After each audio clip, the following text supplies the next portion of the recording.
headphones. Come on, Apple. Oh, my shit's up. Wow. Oh, my power must have gone off here. Wow. Okay. Sorry. Got Let's it. see what's going on here. I might have to restart my computer. Hold on. What the heck is going on here? You're gonna have to reboot. I don't know. Let me just try. My something's wrong with my mic. This whole Rode setup. I've never seen this before. Just turned off. Let me just turn it on and off. How are you? Good, man. I was thinking about rebooting.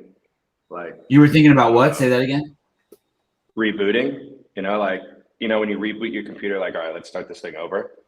Yeah. Like, I have a lot of days as of recently where I'm like, man, I just want to reboot myself real quick. Like take Start this ayahuasca day or over. something?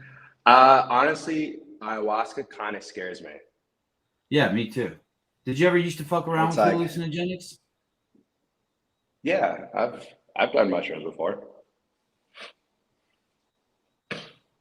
It's kind of like the There's, reboot, right? Oh, here we go. Oh, yum. Yeah. Here we go. Are we good? Do you sound good in your own ears? Oh, I did for a second. Now it's gone again. Oh, shoot. Shoot. So you're Let saying me you leave can't the hear studio yourself? real quick. Hold on. The show's all yours. Hold on. Remember, when I leave, the whole world can still see you. Don't do anything All right, crazy like all right. pick out a big giant booger or something. Hold on. Thanks for the heads up.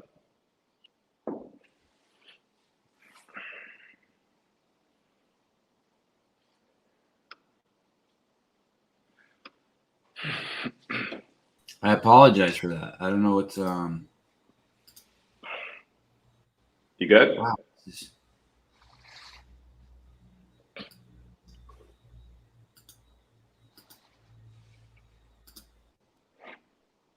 Okay, here we go. Can you hear me good? Holy smokes. Wow. You sound phenomenal. Matt, we're basically cousins. I don't know if she's talking to you, but okay. You know her, Jody Lane? You can't see the resemblance? Look at us. Oh, yeah, you're right. No. Hi, good morning. Thanks for doing this. Yeah, man, for sure. It's an easy morning over here, 10 o'clock. It's interesting that you say sometimes some mornings you wake up and you think about a reboot. By reboot, how deep are you talking about? Like change your religion, change your life, change your job, change your sex, change it. Like how deep of a reboot? Because when I think of people who want to do ayahuasca or they want to reboot, it's that there's something that's nagging you that maybe you want to transcend, right? Like you want to be set free from some sort of thought. Yeah, I can see that. That's like 6 layers deep. I'm thinking just like mental reboot for the day, you know? It's like, that's not how I want things to start. Let me just shut everything off real quick and then I'll turn the day back on. Dude, I say stuff to my wife and my kids daily that that sets a tone or a mood that I wish I would not have said, that wish I could like reboot. Yeah, I find myself, I probably have, maybe 2 days a month where I'm like, okay. And maybe everyone goes through this, but you're just like, look, everyone's getting the short end of the stick from me today. I have no control of this, and it's just how it's going to be. Yesterday, it was my I was sleeping. It was 4th of July, and I was sleeping by a pool on some patio furniture. And I had a t-shirt over my face to block the sun. And my kid came and took the t-shirt off my face. And I said to him, "Hey, why did you do that? Why did you wake me up?" And right when I said that, I was like, I should not have said that. Yeah. I broke his little heart. Yeah. Are you saying that the darkness in your life while your eyes are closed is better than the smile on your kid's face at that time? Yeah, I guess that is what I'm saying. What a fucking dumbass. What a dumbass. Look, Coach Matt. That's adulthood right there. Your kid won't get it until he reaches your age. Yeah, but I should have got it. You'll just mess them up psychologically. Right. That's the kind of shit kids will remember forever. Yeah. You know? Yeah. Forever. Some just like some wild memories that I have, just like some randomness, just traveling around the state and just like, the way we grow up is like, this is the only, like, this is what my parents, this is how they're supposed to raise me. It's all we know. And then as we get older, we're like, subconsciously we are so fucked by our parents. You Mm. know, it's like I have no control of these choices that I'm making now, and I have to fight tooth and nail sometimes to decide what's right and what's wrong based upon the fact of, you know, what my parents thought was correct growing up. Can you give me an example? Anything pop in your So I head? guess, yeah, so the best example would be like just your parents disciplining you, right? I don't know. I grew up in an age where, you know, my parents hit me and fine, right? So I'm curious now if I get mad and I have this outburst of like rage, like an instantaneous, just like, oh, like that, I guess, oh, I just want to hit you. Is that based on the fact that my parents were hitting me when I got in trouble? When I was a kid? Like that's what Mm, I'm mm, wondering. Subconsciously, mm, is this where it's coming from? Because mm, I don't see myself as like, you know, someone with a lot of rage, right? mm. But if I feel that instantaneous, now granted, I did play football and that rage was in there at times, you know, when you got to do something, you know, don't really have a choice. You got to hit this guy in the head.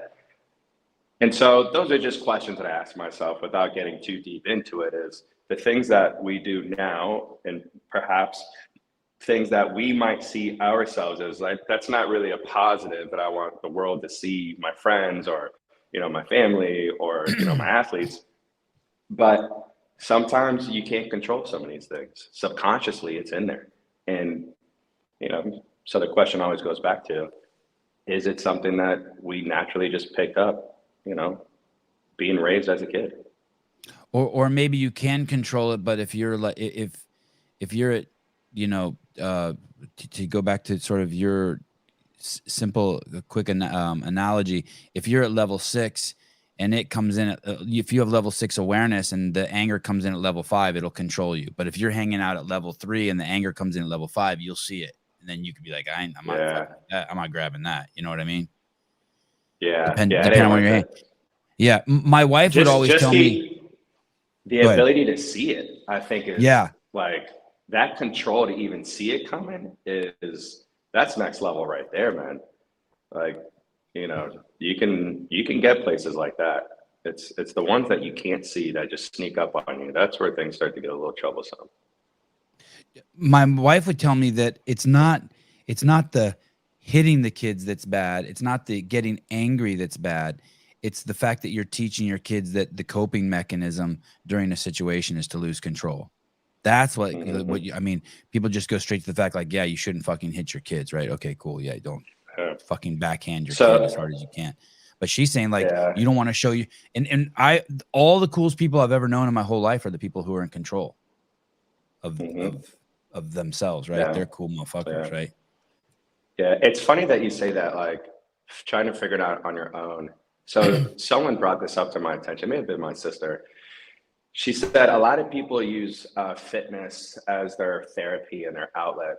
And it's Mm, like, you have to be able to figure your shit out on your own without having to go do something, you know, outside of your body to heal the things that's happening inside of your body. Right. So they're almost using fitness as their crutch, even though it could, you know, give you all these great things, you know, healthy this and physical that and whatnot. But at the end of the day, you can't use fitness to forget about or to help you get through without really being able to say, you know, I got to figure this shit out on my own. Like I got to look at myself in the mirror and figure out these problems and figure out the solutions to these things. And it reminded me, like when you said that just now about, you know, handling your, how you'd want your kids to handle it.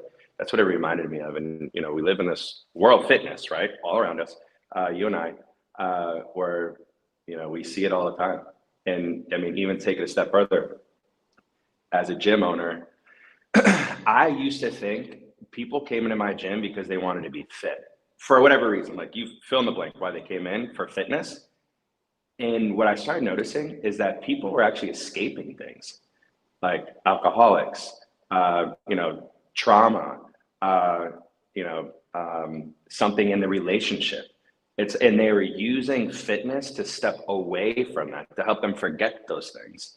And I really didn't start noticing, and I'm not saying everyone was doing that, but there's a lot of people that were doing it, where it's like, okay, that's a good thing, But at what point is it something where it's like, we still got to fix that problem that is breaking us, as opposed to like putting that Band-Aid on it? You know, it's like my wife leaves me, you know, I'm 30 pounds overweight.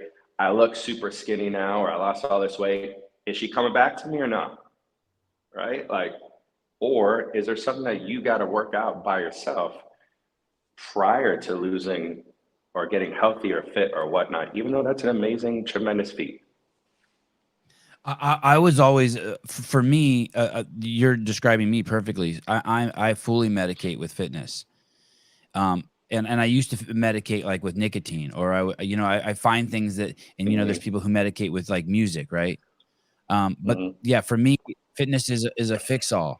I want to think clearly. I go work out. I feel bad about something I ate. I go work out. I'm tired. I don't go sleep, Matt.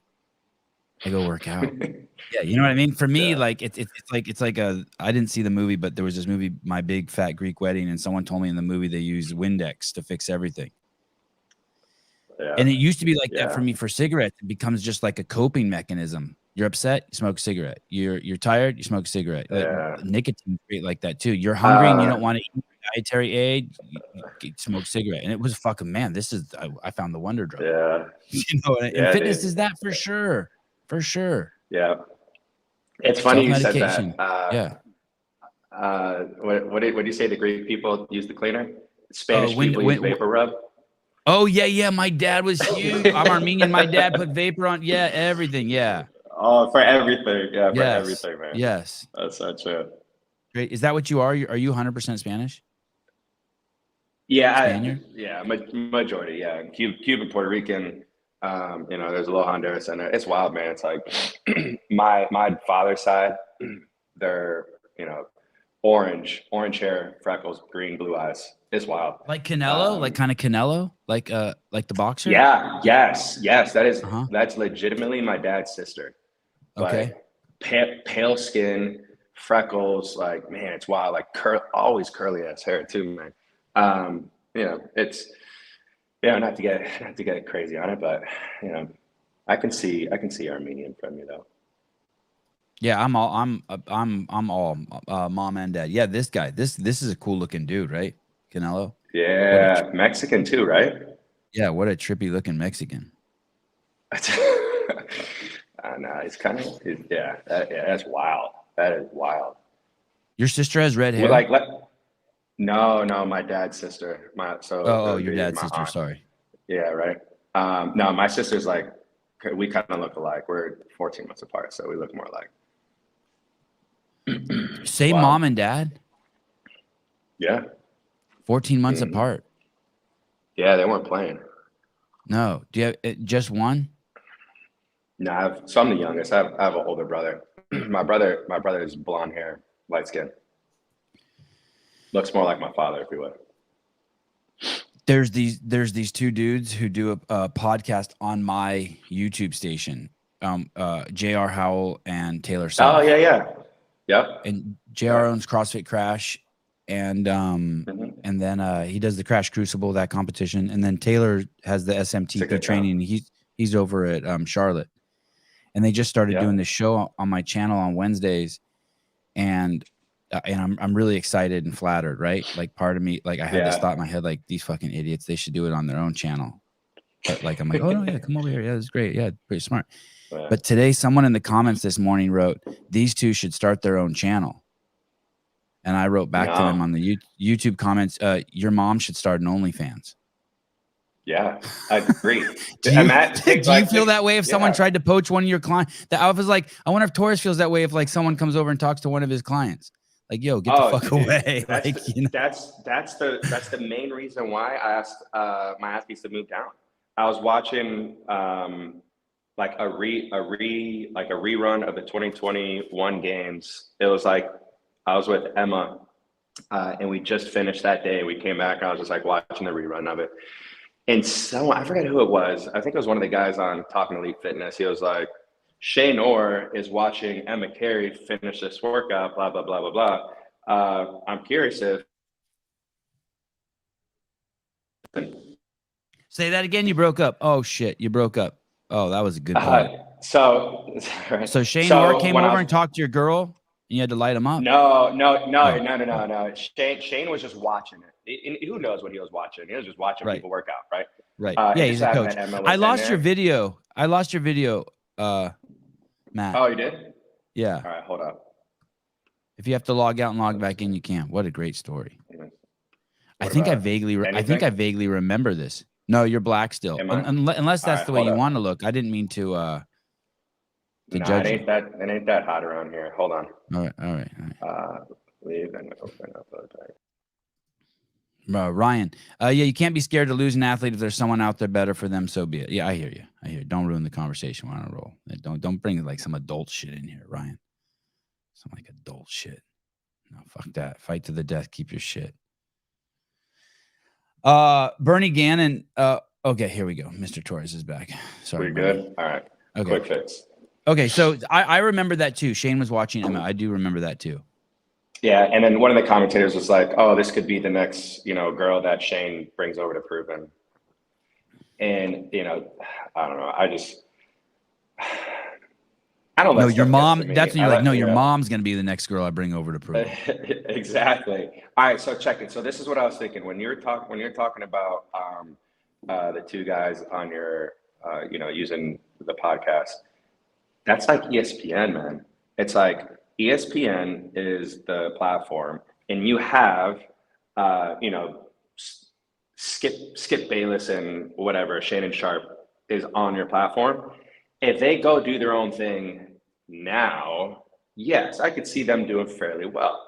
But you put them together years ago, they come and go. It's like, whatever, they could be replaced, right? I wouldn't recommend those two guys do any of it, let alone listen to the lady that was saying you should go do your own thing. Right. You know what I think happens? It's been a conversation that I've been having a lot lately is also people.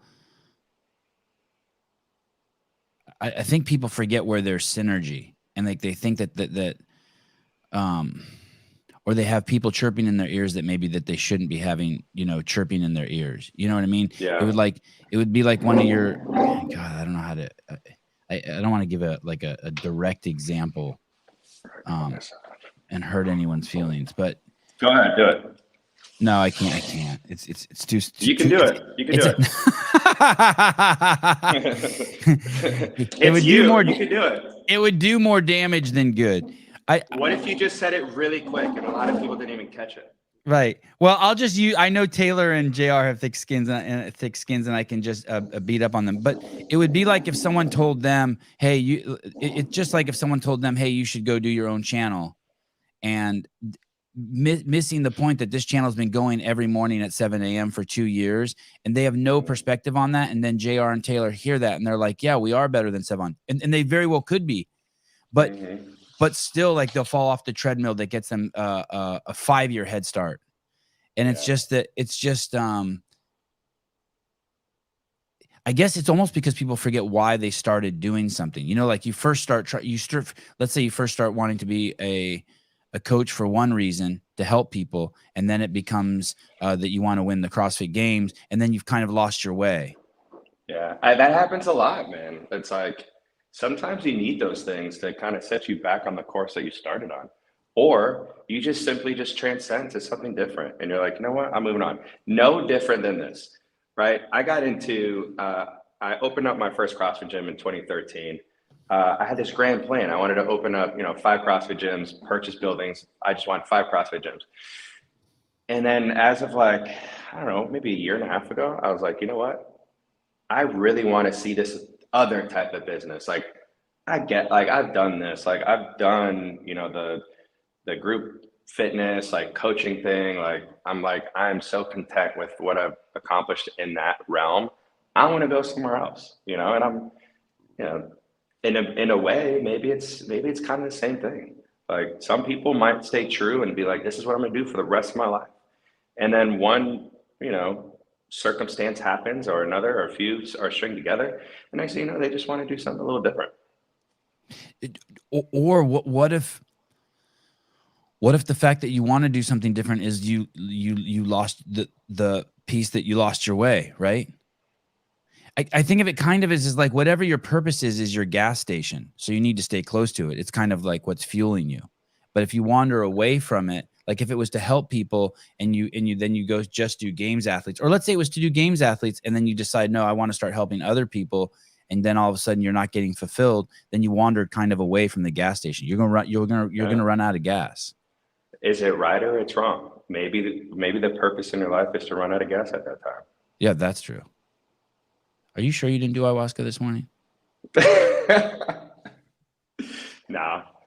I had this feeling like, I don't know. Sometimes I'm just under like this constant kind of microdose, I guess is the best way of saying it. You know, if I sleep well, if I'm feeling pretty good, get enough caffeine in me, I usually able to think clearly.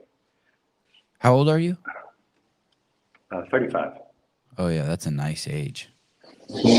Barbell Shrugged did this the wrong way. Sevan B. Warren. That was that podcast. That's the guys who stood up around the.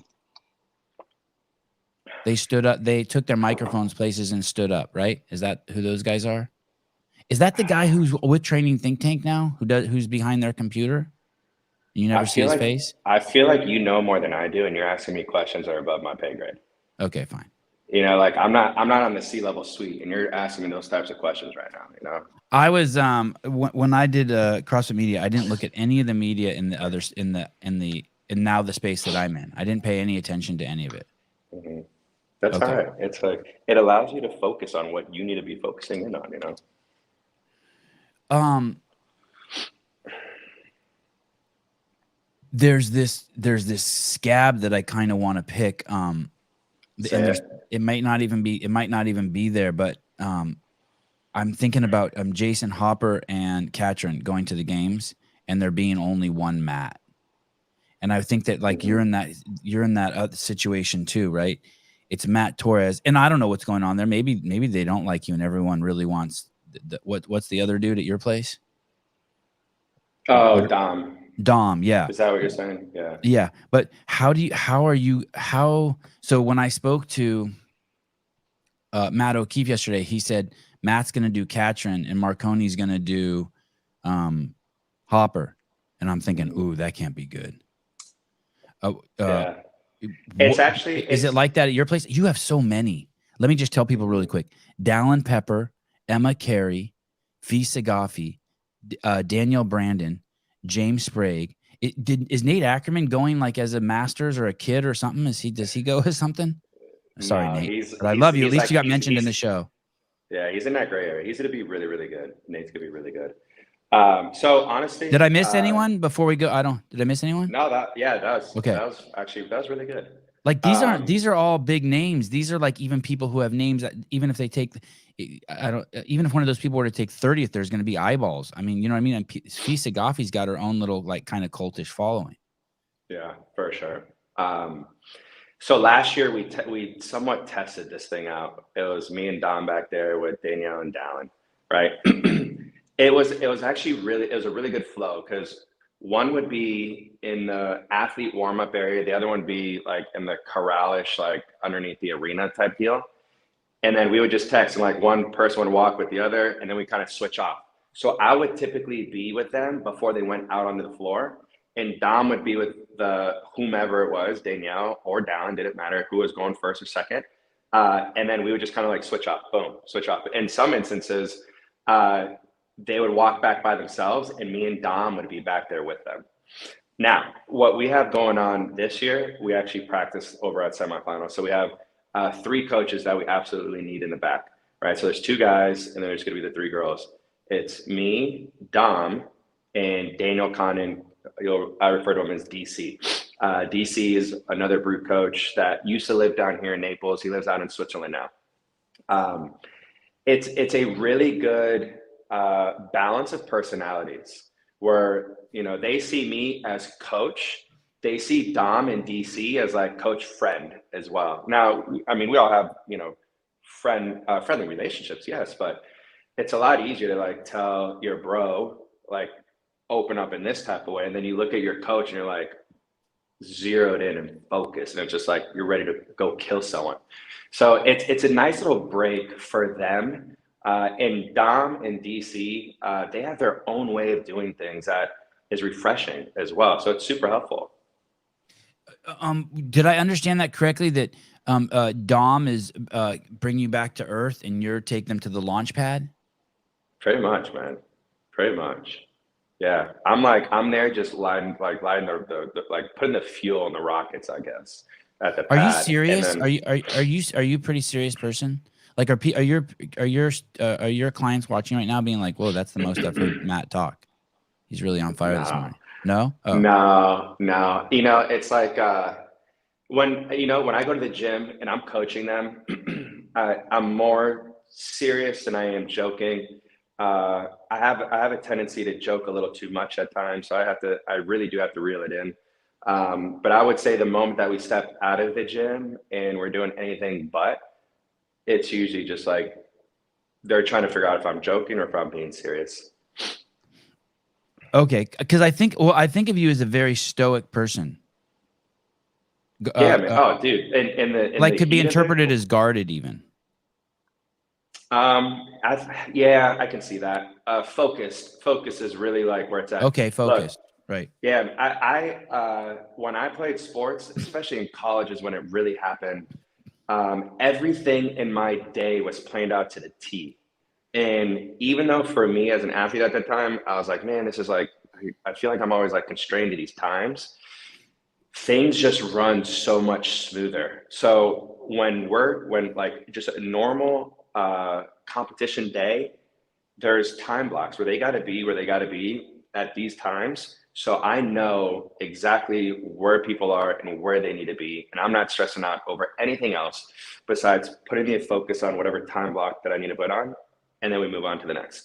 So, when I'm out in a competition, it's like that. The moment the competition ends, like I take my like mask off, and I'm just like, finally I can just be me, just like relax, I don't have to stress anymore. But yeah, I agree with you. I can see that, serious, stoic, focused, whatever fits it during competition, but that's how it needs to be. And I even think like James, how James is, he's at his best when he's like that. It's just like he's not kidding around, he's not joking around as much, and I've known these guys now Wow, for that's a pretty strong message you're sending right there. yeah, I've known these guys for a long time now. I can sense their weakness and how they handle weakness, how they handle anxiety, how they handle like if they're lacking confidence, what comes out of them or what is being shown by them. And so my goal is to sense it and try to like put that fire out as quickly as I can, in whatever form it's coming out of. So if we continue to use James, James, when he's in the back and he's like, talking just a little too much, he's not really focused. I can sense that there's just like, he's trying to take his mind away from the task at hand, or he's so comfortable because he's X amount of points in that he's lacking the focus, and he's like, comfortable. Like, I can let my shoulders relax. So it's like, we got to sense whichever one it is and be like, yo, like if it's the one where he's too comfortable, it's like, hey, look, let's just focus on the step ahead. We have not accomplished anything. There's still 3 more workouts left, or if it's the other way, it's, what can we control right now, James? Like, don't worry about what this person's doing. Don't worry about that person's doing. Like, this is your rep scheme. This is your pace here. This is how we're going to do this. It's like, any questions, right? So it's everyone has their own little thing. But I mean, not to go off on a tangent. That's just how it is during competition. That no tangent. What you just described was something that Noah played with. I remember one year at the games.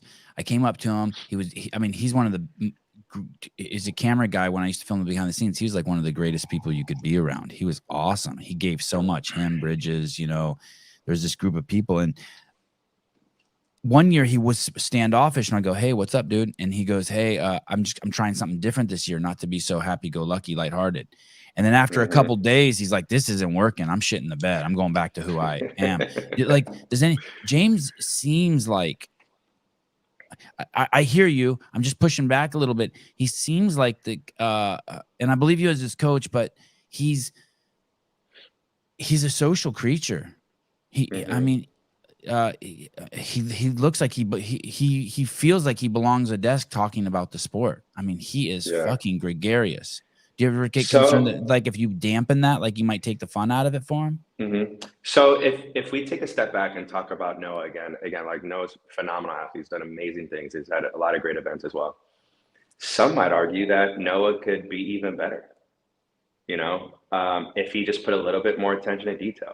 And here's a classic thing that competitively he's created is he starts off too hot and then he loses it at the end. I'm sure he's heard it so many times before. I'm sure he's went back to film and seen it. And it's like, I don't know, it may be in his mind, it alleviates the pressure so he can be, his true self. And I agree with it. Just be your true self. But also you got to know when it's time to like leave one thing, like, the jokes and like the casualties aside and put attention to detail. Now, if Noah didn't have those things happen, where people are saying like, if whatever is Noah's pace is, don't do that, right? Maybe this is a different conversation. And I'm like, well, yeah, you know what? I can see that happening. I think like my experience with James, and everyone's just a little bit different. My experience with James, when James missed it by 1 point last year at the semis, he was the most focused that I've seen him. And so now James is starting to create a more powerful athlete mentally, where he knows when it's time to be serious and it's time to joke. It's like when the event's done, he can do that, man. Like that's his cool down, that's his calm down. He's on the bike, he's poking fun at people. He's usually making fun of himself. Like, fine, I'm okay with that. But when the moment that we walk into that arena, like you just have to find focus. And it's there's times where he can do it, and there's times where I just got to be a coach and just tell him like, yo, like what I'm hearing you say, how I'm interpreting what you're saying is as it gets closer to the fucking gun going off, you're telling him, hey, dude, you're having energy build up inside of you that's uncomfortable for you, and you're spending it in ways that you shouldn't. Sit with that discomfort and fucking manage that fucking energy. Yeah. And usually, man, right? Am I hearing that right? Exactly. And usually it's just, what's the task ahead? Let's just, I just got to take one step forward. What does it look like? Right. Like, and I think you're right. Ladies and gentlemen, watch this, okay? Watch the magic. Matt, have you ever dated anyone who's fitter than you? I have many times, actually. Yeah. Girls don't find that, like, I just feel like a girl wouldn't CrossFit girl wouldn't like me, like a games girl, because she could deadlift twice what I deadlift, and she could bench 50 pounds more than me, and she could she would be better than me at fucking everything. Yeah. I never really thought about it like that. I see women as women, strong. Oh, good. Me too. I like this. Smart, they could be making baby machines, strong baby machines. Yeah. They could be making 10 times more money than I am. Right. Amen. I think the moment that we start to think about who they are and what they do for a living, it takes you out of what is normally you. Right. If they're attracted to you, it's because of you. You would hope so. Right. I'm not saying that people are, attracted to different things as far as like, what can they serve for me? Right. But from my experience, the women that I'm attracted to, the women that I connect with, I can have a very open and conversation with them, and they see who I am from the beginning. I'm not trying to be the person that I'm not. Right. So if there's a girl that I'm attracted to, and I see she's wearing, $1,200 heels and, a $12,000 watch, I'm not going to go up there and like try to pretend like I'm this dude that is making equally as much money she is. I don't know what her financial situation is, but I know she's dressed very expensively. If I find attraction to her from afar, I'm going to go talk to her. I'll find out within that conversation if this is something that, we could take a step further, like getting a number, right? The point being is I'm Go not on gonna a date change in your who I- Honda Civic. Go on a date in your Honda Civic. Exactly, dude. I drove a VW Jetta for like 4 years, and this was the weirdest transition. It was like when I just started to That's a make straight estrogen mobile.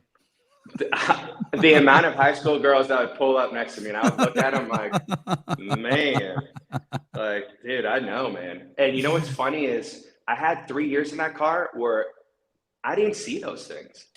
I was so okay with what I was doing, and I had 1 year because of an old ex-girlfriend that all of a sudden I started to think like, dude, I have cloth seats.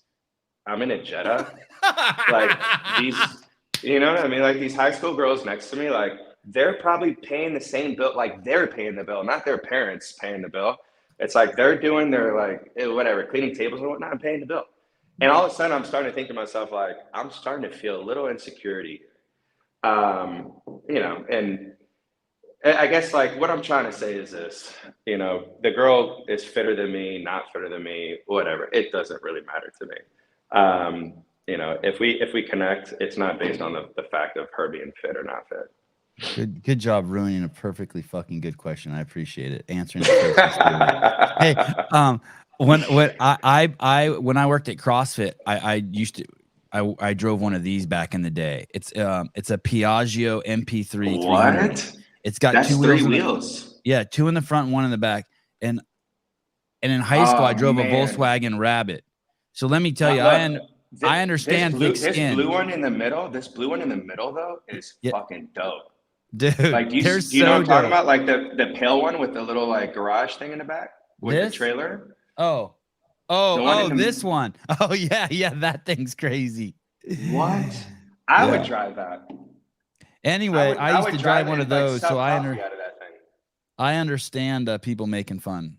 Boy, they used to really like to. Yeah. So when you drove past motorcycles and you're like this, they're like, "Fuck you, dude.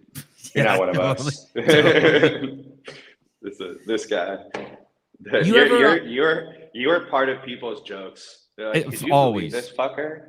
He actually had the audacity to even attempt to. Magnus Holmgren fake motorcycle.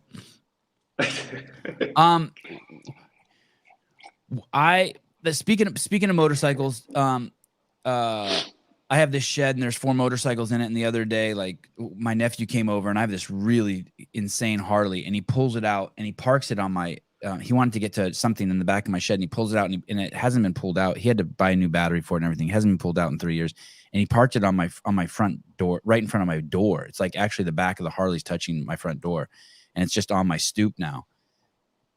And it's been sitting there for like 3 weeks, and I don't have time for anything. I don't want to have time for anything.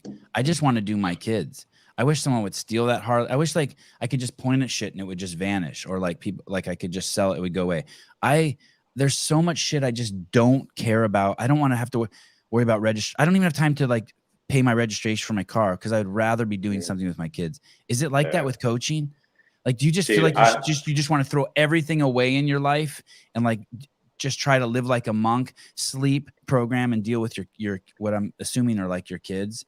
Like fuck balance or like Matt Torres. Like don't you just want to kind of sometimes throw Matt Torres away so you could work? No. So it's funny you mentioned that. It's funny you mentioned that story. Is I have this same question that I have with my brother. Is like I envy that. What you just mentioned is like something that I can't mentally wrap my head around it. I don't know how I'm gonna do it. Where you're like, all I want to do is spend time with my kids all the time, family, kids. And my brother's the same way, and I'm like, I have such like, I have crushing anxiety from like, I don't want to lose, right? And it like keeps me up at night. Like, and so it's more difficult for me to put my work away because I don't want to know that I didn't do enough for my athletes, or someone's like looking at one of my athletes like, yeah, I kicked their ass in this, you know, the whole weekend. Like, I really don't know how I'm going to do it. And my brother was like, when you see that baby come out, it's just going to happen. You know, your life's going to change. And I'm like, I mean, look, a lot of my friends that have families, I'm like, how do you manage to get like, I can barely manage to get a meal in. People are asking me, hey, what time of day do you work out? And I just kind of ignore the question now. So I'm like, what kind of question is this? Like, I try to just walk. If I can just walk from my gym in the car, like that is part of my workout now because it's, I Just guess throw a like weight this time vest of year, on, it's throw a not, 200-pound weight vest on, and do a dude, 60-foot walk. we have like a 35-pound sandbag and I'll just go on the air runner and just walk with it on my shoulder and like coach and like I'll just like pop it over the other side and just like kind of walk. I may get like, I don't know, 3 or 4 minutes and I'm like, all right, I'm done with that. Hey, but You know? Matt, you're already there. What I'm saying is so you're there, but that's what I meant. Sorry. I didn't mean like to have kids. I meant that's how you feel about your athletes already. You're already there. Yeah. It's just with your athletes. I think that's, I mean, no shrink, but I think that's healthy. Is there Yeah. stuff like in your life that you wish you could, like, do you have a lawn? No, I don't. So do you? Yeah, perfect. So if you had a lawn, you'd have to worry about mowing it or like talking to a gardener. Fuck that. I have I a don't want dog. that. I have a dog. I think that's kind of like what you're describing. I actually Yeah. sometimes I see my dog. I don't even know if this is right. Like when I first got my dog, man, puppy, I thought for sure I was like I had to give it. I was going to give it away. I'm like, this is too much. Like I'm not in control of what my dog's doing. Like if I got to be somewhere in 15 minutes and I got to walk, I'm going to give my dog 10 minutes of a walk. She might take 15 minutes to walk. It might take her longer. Like she's just distracted by all these things. And I'm over here stressing out. I'm like, please just go to the bathroom. I have so many things I need to be doing. Like, it's like, I don't know if that helps like answer the question a little bit better, but what you're describing, I think I'm kind of there naturally already. And so I'm looking at the inverse of it. It's like, how do I get out of this feeling of just constantly like thinking that I need to keep going and going and going? It's like, I work off of my iPad that I'm talking on right now. It's like, it's like, I'm not responsible besides when I'm coaching in that gym for the athletes during that time. The other stuff is like, just get my work done. And I don't know, I just feel like it's like just a constant state of work. Yeah. Which is it's not bad. Like I would pick this over selling payroll. And that's what I did for like 2 years out of college. I absolutely hated it. What is that? What is selling payroll? What is that? So the payroll the companies that you get paid from. So ADP, Paychecks, I worked for that company. So basically I would go up to these small businesses and talk to them about taxes, about business payroll taxes. And they'd be like, what? Like they'd be so lost. It's like the taxes is already confusing as it is for business, let alone small business, medium-sized business, corporations. They all would never do that again, ever. I would easily feel like I'm working all the time because this work is fine. Like look, I'm wearing a fucking chicken on my shirt. You know what I mean? I think that's a cock. I think that's a cock. It's. Oh, you're right. No, it is chicken. All right. Yeah. Okay, ladies and gentlemen, attempt number two. When it's feeding time, can you feed yours and Danielle Brandon's dog at the same time, or do they have to be separated? Well, my dog eats 3 times a day. My dog also lives with Fee. So where I live right now, you're not allowed to have dogs. But when I got this place from Ian, it was impossible to find a place around here because everyone was looking for places. And so I just had to find something. And so anyway, they eat at 2 different times because they live in 2 different areas. I got a Great Dane when I had this one girlfriend. Mm-hmm. Then I got another girlfriend. I got another Great Dane. Then I got another girlfriend. And I got another Great Dane. So now I got 3 Great Danes, right? And the girlfriends are like coming to the house now at different times to walk the Danes and like meeting up and talking. And like I'd pull up to my house and all 3 are there fucking walking my dogs. And stress, man. It's like, God, don't share. I kind of enjoyed it though. I kind of enjoyed the tension. So when you pulled up I enjoy to your house, discomfort. I enjoy discomfort. Yeah. I like awkwardness is fun. Like Oh man, I couldn't agree with you more. I could not agree with you more. I love awkwardness. Uh-oh. Yeah. What's going on And you here? know what? You know what I think about is like, right. So you have an argument with one girlfriend that's bringing up your ex-girlfriend. The ex-girlfriend's at the house. You're like, hey, fill her in about that argument that we were having earlier today. How she was a bitch and you were in this, and like and then you just take a couple, like you're just like putting fuel on the fire. All right, so Yes. all right, so this I have a tendency to do that because I just like to have fun with it. My dad is real strong conservative. My sister is more liberal. We're sitting at we're having Thanksgiving Can you give me a quick dinner. example? Can you please give me a quick example of what would that mean? Like your sister's more liberal and your dad's more conservative. What's that look like? A manifestation of that, a thought process. Yeah, there's three things that my dad will like kind of hang on to when it comes to conservative. It's like usually it has something to do with man, how do I paint this picture? I guess this argument was more about a Trump sign that was up in someone's yard, or not a Trump sign. It was not a BLM sign that was actually up in someone's yard. All right, so this will kind of describe what you're asking for. They live in a gated community. You're not allowed to have any signs anywhere. It doesn't matter, BLM, Trump, it doesn't matter. You can't have either signs on them.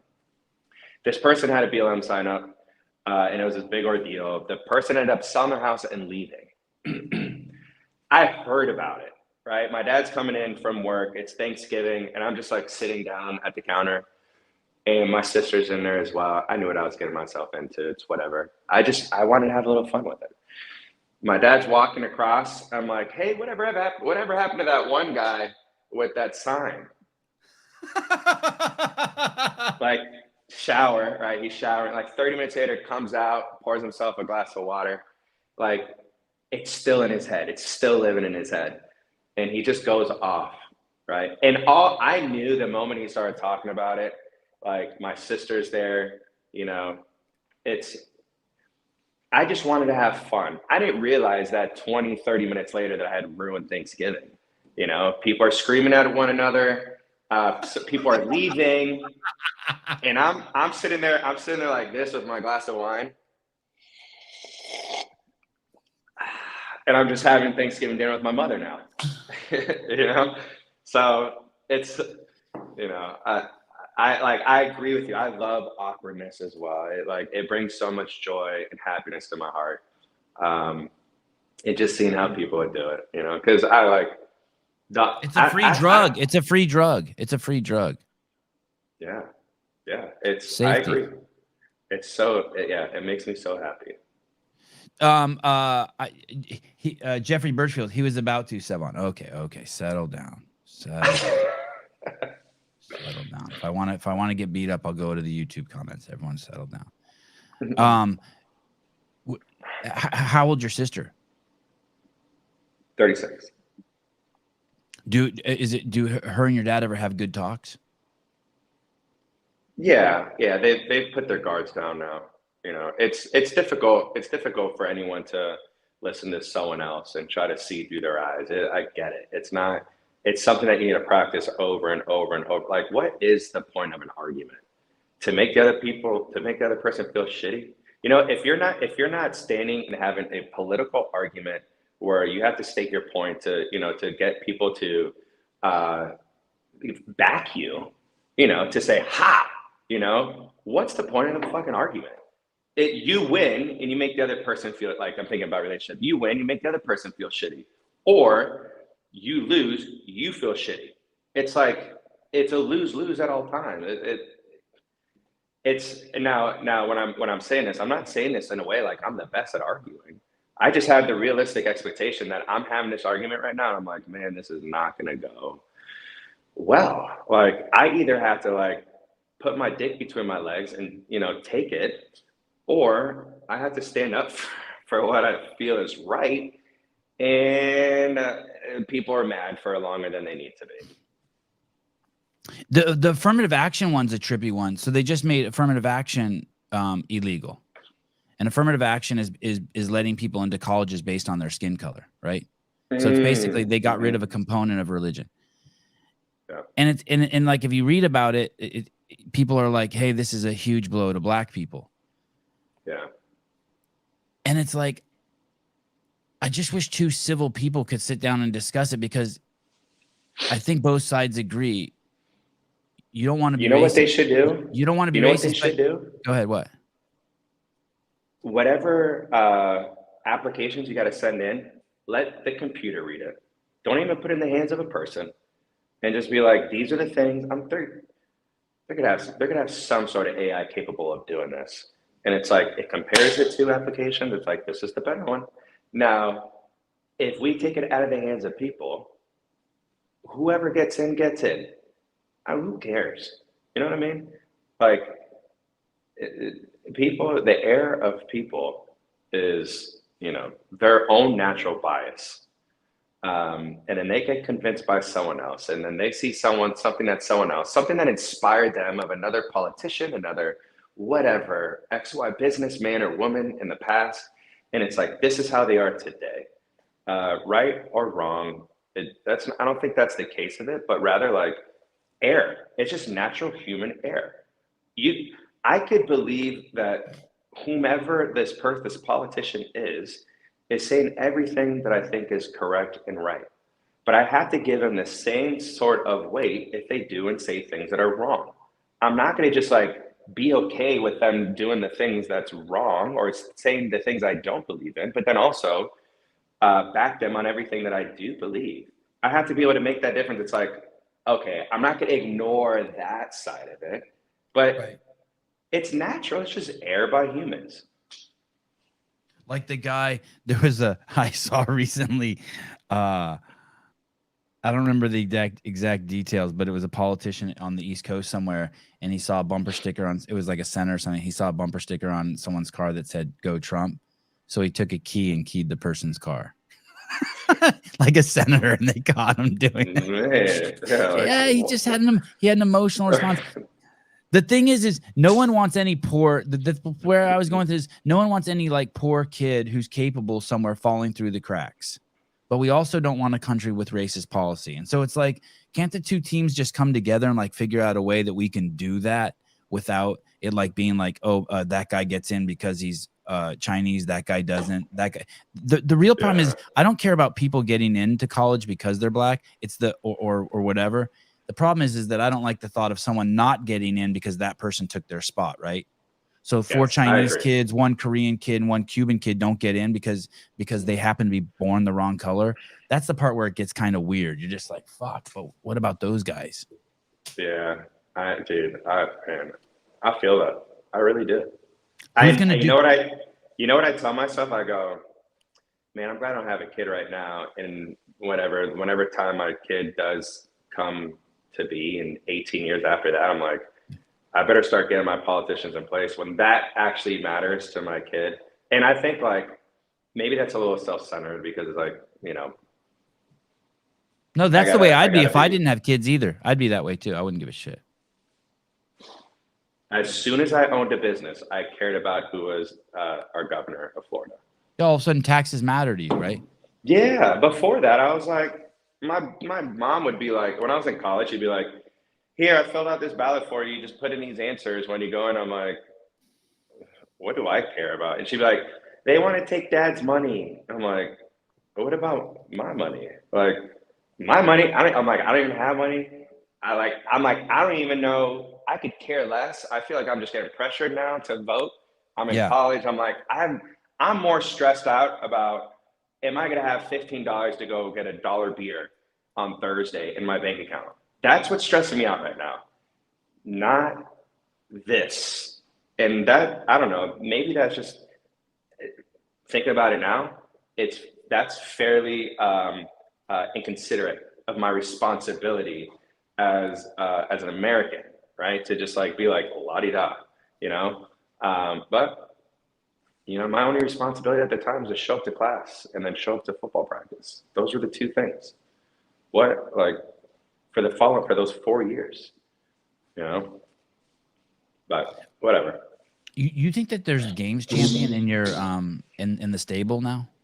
Yeah. Yeah, me too. Mm-hmm. Yeah, and I'm really confident about the way the way training has been going as well. What do you, what does that look like when you say you're confident? What are you seeing that makes you confident? So the weak areas that I knew needed to be strengthened in order for, I'll just say like Danielle, to be standing on that number one spot, I can confidently say that we are seeing those weak areas improve. Now, without even knowing what workouts are going to show up and how they're going to be done, if I just base her on who she was last year as an athlete, she's stronger, she's more aerobic on a bike, she's not broken in half. Like, we're not dealing with injuries. Like, I hate a girl who's broken in half. But look, these are all things that needed to be fixed, and I couldn't fix them last year with only 3.5 weeks of working together. But yeah, I think there's a very strong chance for her to be standing on that podium, on top of the podium this year. Is Emma Carey is where she can go unforeseeable? Is she that good? Is it like, is there stuff that we're going to see out of her in the next 5 years that's like, oh shit, like no, like we knew she was good, but like, yeah, is there a little bit of an enigma to her? It feels like it from looking from the outside that there's like, oh shit, this thing has maybe some potential that we don't even know. 100%. Yeah, she has no ceiling because there's so much more growth left out of her when it comes to things that she struggled with. And look, a lot of the teenage athletes struggle with the same thing, not mentally, right? Physically is the part I'm talking about. All they want to do is go in the pain cave. All they want to do is lift heavy all the time. So they develop as that athlete, and they do very well in the open. They do very well at quarters. They do good at semis, and then they get destroyed at the games because it's not about who can endure the most amount of pain. It's not about who can lift the heaviest things. There's high skills involved. There's elements that take you outside of the gym that force you to do things you've never done before. It's like, you cannot be in the pain cave for a 35-minute workout to the Capitol. You know what I mean? You ain't lifting that bag up those steps if you think that pain tolerance is what got you there. Unfortunately, it takes aerobic running, and guess what? You have to run slow in order to be aerobic. You can't just like will yourself to run. You're just going to stop.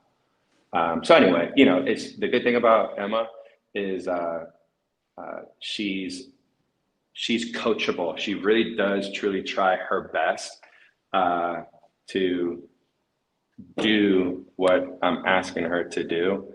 And she's a type of athlete. It's like, I don't have to tell her, go. I have to be like, whoa, like hold it back a little bit, I think, you get like a drone for Christmas and you want to go out and buy like 3 extra batteries for it right away. And that's kind of stupid because really there's this thing, you fly the drone for 30 minutes and it's good to take a break, right? Mm-hmm. If you have 3 batteries, you'll fly it for an hour and a half and you'll crash it because you start just making stupid fucking mistakes. You get too comfortable with flying the drone, right? When you first, it's an $1,800 piece of camera equipment. You've now dumped it in you've hit a telephone pole with it. I guess it's kind of like that with young athletes, right? The Mals, the Haleys, that you're just basically describing the Emma, or any, not even any new CrossFitter. You're like, you want to know, you just want to keep going because you can't even believe the shit you're doing. Yeah. You want to know who the biggest problem is for these CrossFitters that are, mentally struggling? Rich Froning. Yeah, well, yes, the parents and the coaches. I am equally to blame for bringing Emma out of her social environment and bringing her down to Naples, where the only people she knows are the people inside of her camp. Right now, she has done an amazing job with listening to me when I say, go do something. Like, do not be in the gym. Like, I don't need you in here another second longer. The girl is going to Europe and traveling Europe after the games. Like, that's amazing. She's not worried about when can I be back well, she is, but I'm not letting her be back in the gym anytime soon. When we're running our brute camps, she's had opportunities to come visit new countries with us and to see what life is like outside of our four walls of Naples. So she told me a funny story. She said at the CrossFit Games as a 14, 15-year-old, there was 10 girls that made it to the CrossFit Games. Emma Lawson was in that group as well. Olivia Solik, I believe, was in that group as well. Of the 10, 8 of the girls, their parents homeschooled them in order to focus on CrossFit. 2 of them went to public school, Emma and some other girls, right? So they're about to do, this is funny. So they're about to do this ruck run of some sort. And Emma's like, this one girl's freaking out. The other girl that went to public school, it just so happened that the girl freaking out went to public school. So the girl's freaking out. And, little Emma at the time is like, hey, look, it's okay. Just think about it this way. We're the only 2 that have to wear backpacks all the time. And now we get to run with our backpacks. It's like these other girls, they don't even have backpacks. There's no reason. And so I was like, that's what comforted her, was the fact that they get to wear their backpacks. Now they have to go run, this extended amount of time.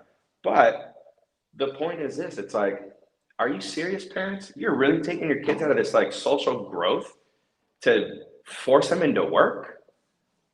And it's like, and now here, I don't know, tell me if I'm wrong. I think CrossFit needs to do away with all age groups at the games. Get rid of it all. Like, people are there, the audience is there, the money is there to watch the professional athletes. It's like, and get rid of all age groups. Do them at a different event. Like do the master, have the masters have their own event, their own thing. And not only that, but I don't know. Just do an online competition, call it, a CrossFit Games online version where it stops at semifinals for them, right? For the kids, and then let the masters go somewhere else and do it. Yeah. It's like, if you want to continue to bring money into the sport, stop wasting money. And, I'm not saying forget about these people. Like right. they deserve to figure out who's the fittest, just like anyone else does. But in the realm of business and professional sport, if they can make it individually, they've earned their right to be there. If not, there is so many more, amateur events, Corn Ferry on the PGA Tour, that they can like I'm trying to draw a parallel here where there's other routes for them to figure out, am I the fittest teenager in the world? Am I the fittest 35-year-old in the world? Whatever, It's just like, save everyone the money of travel, save, get these athletes paid more when they only have 3 or 4 events a year to earn from their sport, right? Not counting their sponsorship money, but get these athletes paid more. Right? And I feel like that is such a simple solution to do. My only thought about doing the Masters some other time is that the fact that it would be that many less people in attendance at the games. I mean, basically no one goes to the game. The games is a complete sellout, fucking packed, but no one goes to the games except CrossFitters, right? I mean, and so you and the Masters have more money than these fucking individual ding dongs, right? These people who are fighting, these semifinal athletes are all fucking broke, right? Like every sport, by the way. Every fucking fighter in the UFC is broke except for the top 1%. I didn't mean I'm not blaming CrossFit at all. But I don't have an issue with the Masters event being a totally separate event. Matter of fact, it might even glorify them more. It might even give us time to give them more attention. Like do it at a fucking completely fucking different time. I'm so open to that. And the kids thing, I'm not sure. I do want to say this about homeschool though. I can't leave that alone. I don't think you should send your kids to school in this day and age, me personally. But to pull your kids out of school just to focus on becoming the next Tiger Woods, I think is crazy. It's the chances are you're going to wound your kid. But if you're going to do it the way I do, where we just go to the mall and hang out and check chicks out, homeschool away.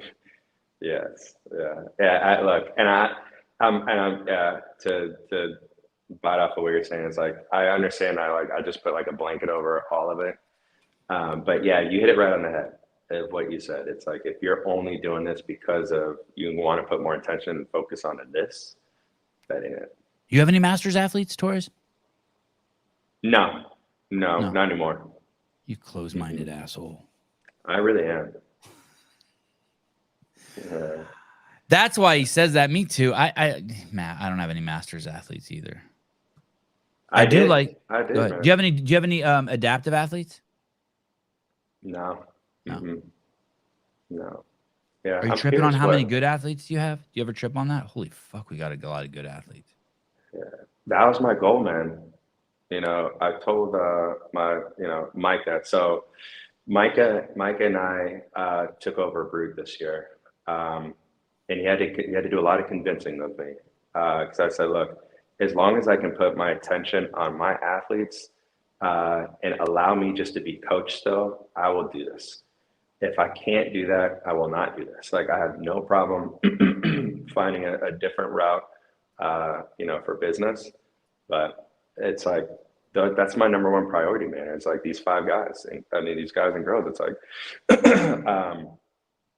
I knew it was not going to be easy to do 5 for 5, but I knew that it was possible, and I'm really proud of them so far. Now it's like the next step of like the last little leg, the next step, and then now they have confidence, like they have the ability to do it.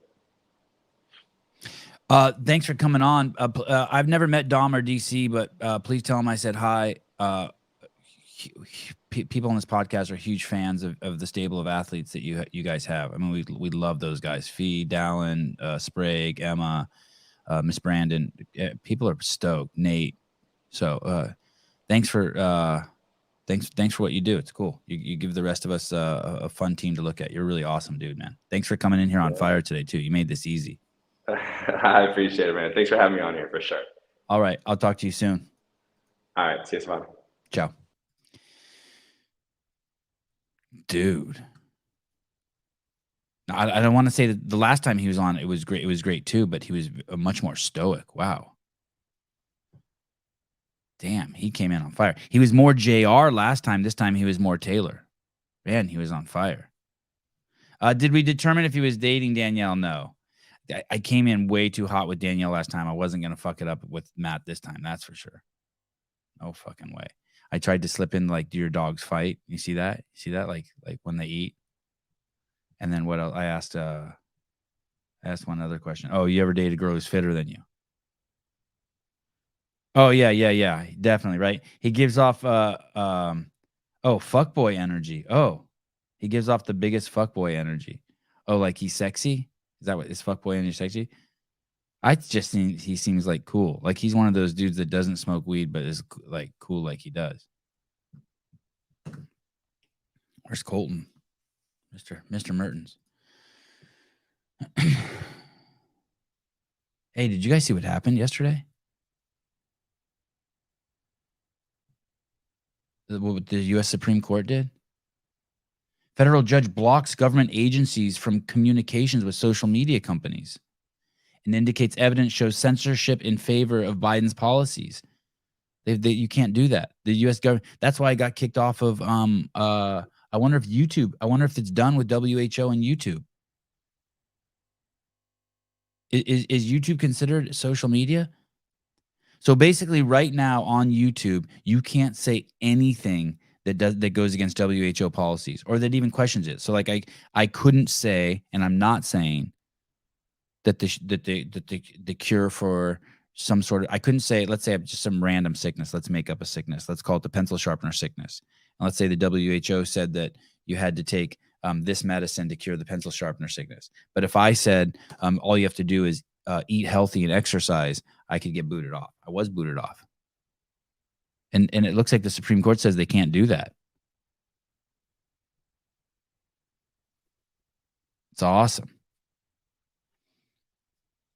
So awesome. I'm so happy. I can say whatever I want about Colten now and not worry about getting booted off. Damn. Look at all this sponsorship and shit. What's up, dude? Product placement. I love it. How's it going? Hey, I don't want to screw you up. Is there, and it's not a big deal if you can't. Could you turn your camera sideways or no? If not, if it's gonna screw up the balance and everything, don't even worry about it. No, I can sure do it. Because then you fill up the whole screen. Oh shit, it might be locked. Maybe you can't. Oh, there we go. Yeah. Is that better? Yeah, dang. How close are you to your router? Our connection's so bad, Colton. I don't have a Wi-Fi. Is it? Oh, that's cell service. We'll figure it out. Yeah. Hold on. I just 350? need to read this because someone paid me. Give me 1 second. Logan Mars, holding up the Roman candle. You have an infinitely greater impact on the future raising kids well right now than going door to door for the GOP or the DNC. Politics be damned. I agree. Raise your kids and you'll have a better impact on the world. One more. Tyler Spildy. After being in comments jail for 3 months, I can honestly say that I'm a changed man and that the 49ers suck. Wait, why were you in comments jail? We put you in that? We don't do that on the show, do we?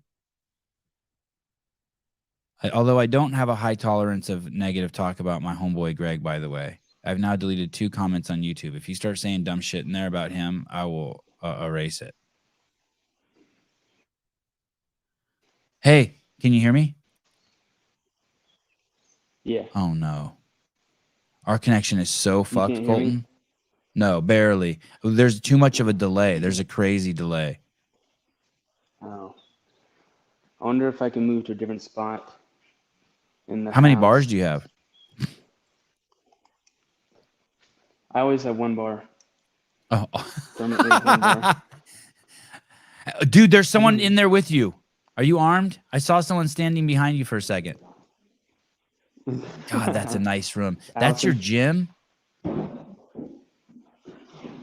Yeah, it's not done yet, but yeah, like there's the back door, and we got a lot of plywood up, lifting platform, cardio machines. That's where the rig is gonna go. Garage door. Hey, ropes. Colton, how close is is there a door from that room into your house? Yeah. Or is that standalone? No, so it goes. It's like here's the gym, garage door. It's about to get really echoey over here, but here's like a utility room, and then that's the house. Oh, that is awesome, dude. Wow. Yeah, Dude, you're becoming you're like a real adult. But it taped right now. Yeah, sorta. There's all cabinets and everything. This is crazy. Is that connection better now at all? How has all of this changed? So these are just for 3 things. Move in with your girlfriend, building a new house, starting a new business, the dog business. Everything cool? You were already kind of maxed out, weren't you? Yeah, I've been yeah. Yeah, I've kind of taken a little bit of a step back at the farm, and because of some income from a few sponsors and the wiener dog business, and just some investments that we've made. I don't have to farm as much, so I've just been spending that time taking care of the dogs and then building the house, which is something that I have to get done right now so that we can have a place to live and get a better place to train besides the garage.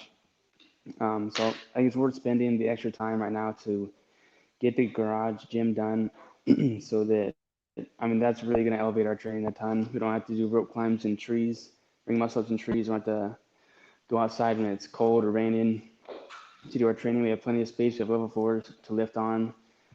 So it's a big drain on my time. So there's been definitely less time for recovery work, but the training has been enhanced already for sure, and it'll be way, way better once we get it done. What's your girlfriend's name again, Colton? Allison. Allison made it to the games too on a team? At the CrossFit gym in town. Yeah, 2nd year in a row. Team CrossFit Kilo 2 out of Iowa City. They're about 1 hour north of us. Hey, what you didn't, was it Wadapalooza? One of the events you didn't go to because you got sick, and it seemed like it was serious, and I never heard the story behind that. Can you tell us what happened? Yeah, it's it can be a little bit of a long story, but yeah, it was Wadapalooza this past January. I was prepping, getting ready to go in training camp. things are going really, really well. I was really excited. I was expecting to have a pretty good finish there. And it was less than 2 weeks out, and I started to have some health problems.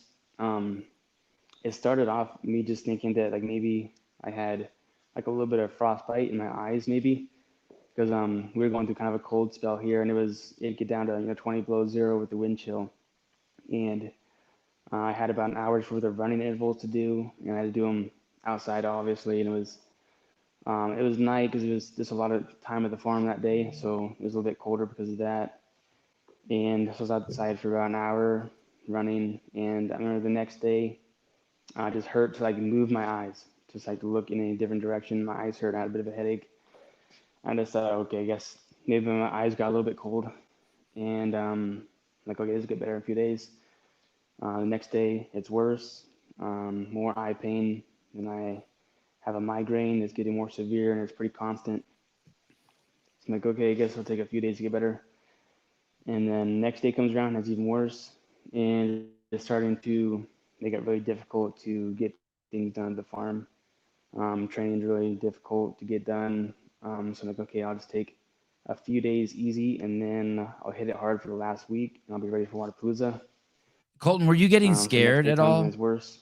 Were you getting scared at all? Like, oh, this like for your safety? I'm just more really annoyed because I was Okay. really looking forward to Waterpalooza. I hadn't competed in person at that time since the games. I missed out on Rogue because I had an error in one of my videos for the qualifier. So I hadn't competed in person in a long time, and I'm somebody who likes to compete often. And so yeah, it was more just annoying, but I never thought like, okay, this is gonna keep me from Waterpalooza. I was just thinking like, okay, take a few days, easy, get my work done at the farm, light training session, and then recover, and this will go away. But each day it keeps getting worse, and the headaches start getting worse, and they're not a constant at this point. The eye pain's getting worse, and then starting to really affect my training. I'm getting like a lot of just overall fatigue. Like just getting out of bed and getting dressed was exhausting at that point. And I remember one time specifically, I was on the echo bike doing some intervals, and I was holding like mid to low 50 RPMs. I was just exhausted. I was like, what in the hell is going on? Like, why am I so tired right now? And just not being able to recover from anything. I just kept thinking, like, okay, just take it easy for a few more days. I can get a few hard training sessions in for Waterpalooza. My body will bounce back, and I'll have a good performance out there. But as the days go on, it just keeps getting worse, and I start having some pretty severe like brain fog. Like my mind just isn't really functioning at a high level. I started getting some slurred speech. Like it's hard to like make the words come out properly. It's very like it's more fumbling than it is usual. And then Dude, I that's woke up scary on shit. a Who Tuesday spotted that? morning. Who spotted that? The slurred speech. That's now you're getting into scary land. Ali mentioned it, and like I could just notice it too. Like I was having a hard time. Like I really had to focus to form a sentence and get the words to come out properly. And then started having some vision loss in my right eye. It was just a little bit at first, and as the days go on, it starts getting more severe. But I just kind of keep plugging away at the farm, trying to just do the things that need to be done to get by, and just doing like light cardio on my training sessions, and then basically spending the rest of the day in bed with the lights turned off, just trying to like recover and get my body feeling good. And it gets to the point where I wake up one morning and I can't really see anything on my right eye, and some pretty severe vision loss in my left eye as well. So at that point, I'm like, okay, now I have to go to a doctor. I really can't do anything else. At this point, it's kind of just hard to function with the headaches and the vision loss and everything. So I'll call my brother, and he comes, picks me up, drives me to an eye doctor, and I'm there for most of the morning getting tests done. They're taking images of my eyes, things like that. And so then I'm in the waiting room for a while, waiting for them to get back with the results. And the doctor comes in and she says, here's a folder. Here's all your test results, all your images. You need to take this, and you need to go to the emergency room at the University of today. She said, take this. All their eye doctors are booked right now. You need to be seen today, so go to the emergency room and they'll see you and get in this packet when you get there. So my brother takes me to the emergency room. We wait in the lobby for probably 3 hours before we get seen. I go give them my packet and I wait in the doctor's room for another hour. They have other student residents coming in, looking at my test results, things like that.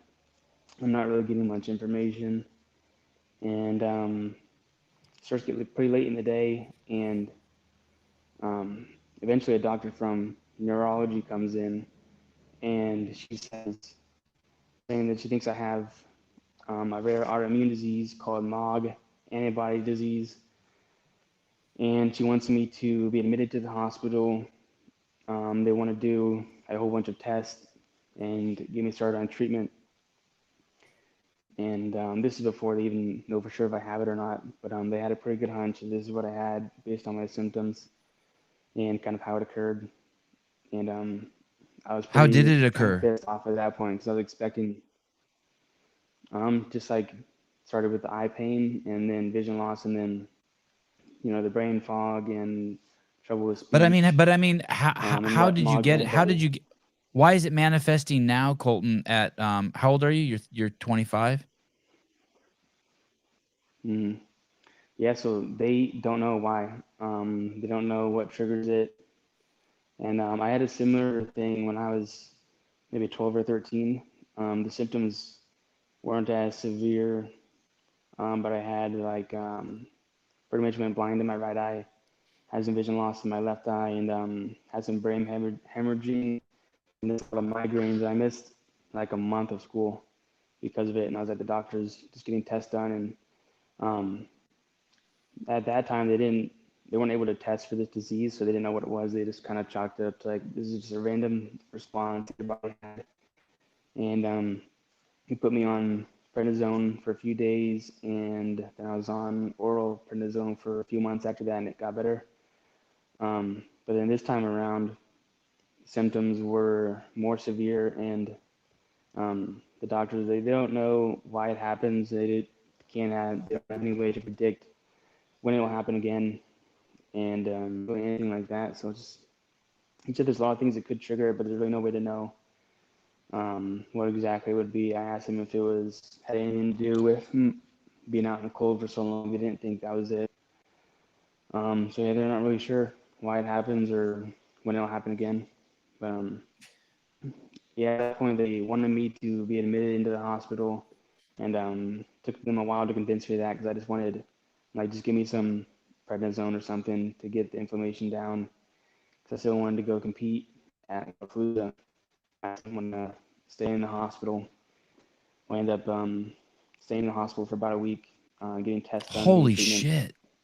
shit! And the first couple nights they had me in a kid's room because there was no adult rooms available. So they were just like packed with people there, way just like overoccupied. And then there'd be like there's people in bed just like in the hallway because they didn't have rooms for them. For the first couple of days, and the first night I was sleeping there, didn't really get much sleep because they had me hooked up to, I don't know, heart rate sensors or all this stuff. Those little sticky pads that you put on your skin and your chest everywhere, and I'm hooked up to monitors and IV and things. And like every time I kind of relax and get ready to fall asleep, the monitor starts beeping and it goes off. And this happens like every 5 to 10 minutes, until eventually, the doctor turned it off. It was the heart rate monitor. My heart rate is dropping into like the mid and upper 20s, so it's off their alarm. So they think I have something's wrong with my heartbeat. But eventually they ask me, they go, "Do you run a lot?" I'm like, like, yeah, kind of. I do a lot of fitness stuff. So that's probably why my heart rate was so low. So eventually they turned it off, and then I woke up that morning and a nurse comes in to get me, and they bring in a wheelchair and she takes me off. She was like, what are we doing? Where am I going?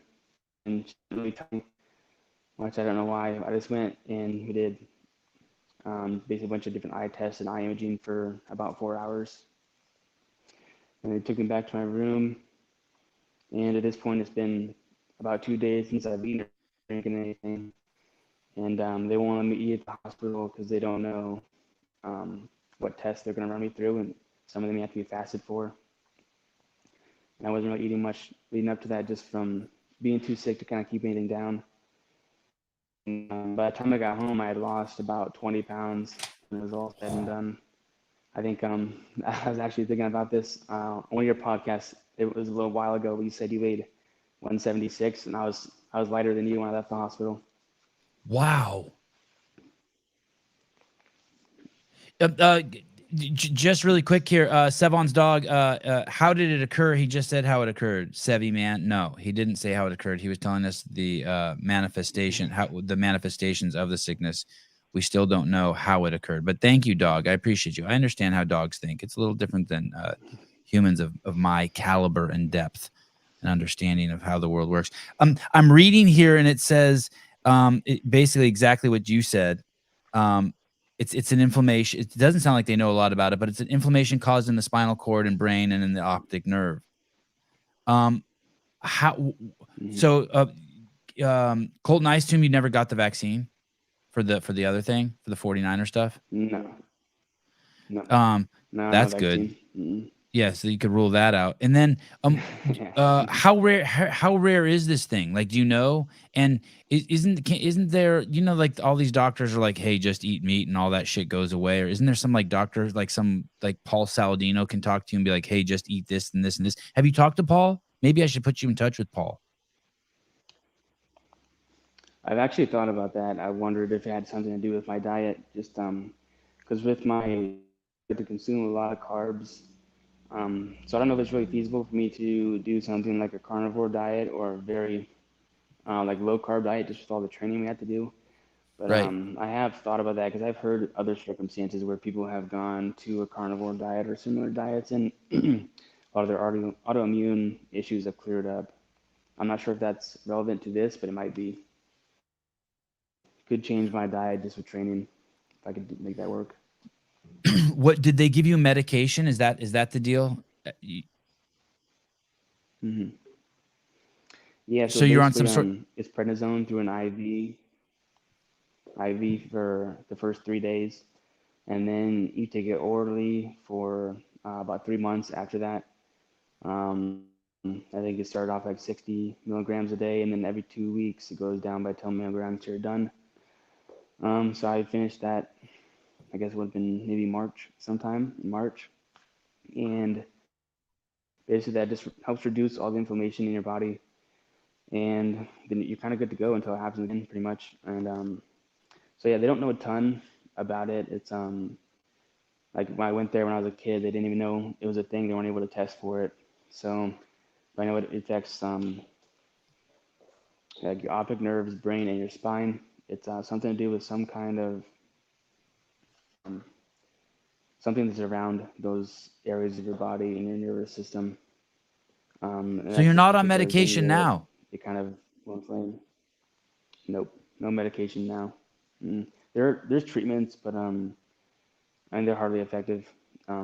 It's really not worth my time to go to the hospital every month and get like a catheter put in and do the transfusions and things like that. It's honestly, now that I know what the signs and the symptoms are and I can be wary of it, I'll just go and get the prednisone treatment when I need it. Be in and out. While this is happening to you, are you I assume there's at some point where you have to just kind of let Wadapalooza go. You're like, fuck, I need to survive. Were you ever scared you were going to die? No, I didn't think I was going to die. I didn't know if I'd get my vision back or not. Because there's permanent nerve damage in my optic nerve in my right eye and a little bit in my left eye. And there was some nerve damage in my spine, and I don't think there's anything in my brain that showed up in the scans. But remember I had to do a spinal tap. So I had to take fluid from my spine and test it. So they had to take this big needle and stick it in your back and it's like a certain place in between some of the vertebrae in your lower spine where they can access it. And the first time they tried to do it, I was still in the kids' room, and they just come in with their tray and their needles, and you lay on your side and you kind of get in the fetal position, you pull your knees up to your chest and tuck your head. That's supposed to kind of like push your spine out so they can see your vertebrae and get the needle in there and access it. When they go, before they started, they said, sometimes we have trouble getting in the right spot, so we'll try 2 or 3 times based on how the pain is, and if it doesn't work, we'll go to radiology and they'll take images and then they'll get it in the exact spot. So they try a few times, they can't find it, and they try a few more, can't find it. They said I had too much muscle in my lower back, it was making it difficult for them to get in the right spot. And they said my skin was, they're having trouble getting the needle through it. And they end up trying, I think after the 6th or 7th time, they broke the needle. So then they went and got another needle and tried another 3 or 4 times. So I think we had like 10 attempts before they gave up on it. They ended up going to radiology and getting it done. But they found this is like some Wolverine shit. Yeah, I guess so. It's like they kept on being like, "Oh, everyone's got it, everyone's got it." I'm like, I don't know if you do, because you are poking everywhere and not finding it. But ended up having some inflammation in my spine, and I don't know if like the first several days after I left the hospital, I remember I had this feeling from like the time I came to the hospital to about a week after, where my whole body just kind of felt like I had a little bit of like numbing agent in it, like it was just a little bit numb. I don't know if that was something to do with the inflammation in my spine. I think that's gone away, or I've just gotten used to it, but that was kind of like a really weird thing to feel, like everything just was like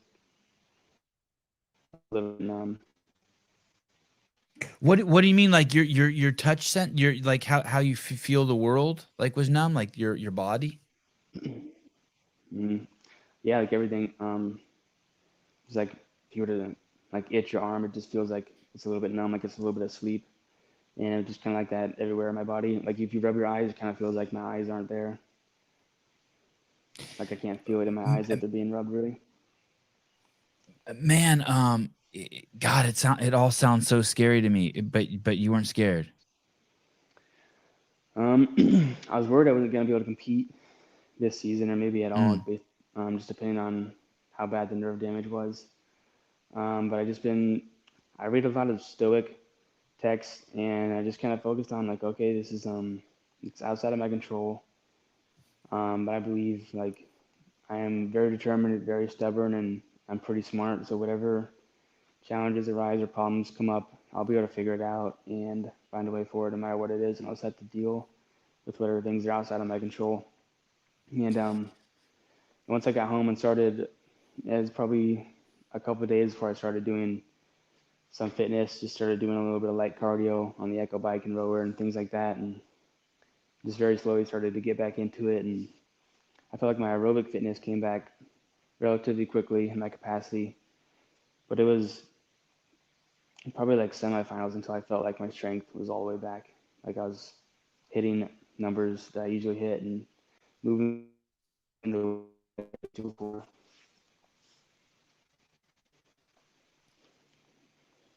I think you broke up pretty good. Can you hear me? Yeah, I can hear you. I just want to read this from one of the comments. Do it, Colten. I grew up on high doses of immunosuppressants due to an autoimmune diagnosis at 3. I cut them all out cold turkey at age 27 and healed through nutrition, similar to what Paul S. teaches. Mm-hmm.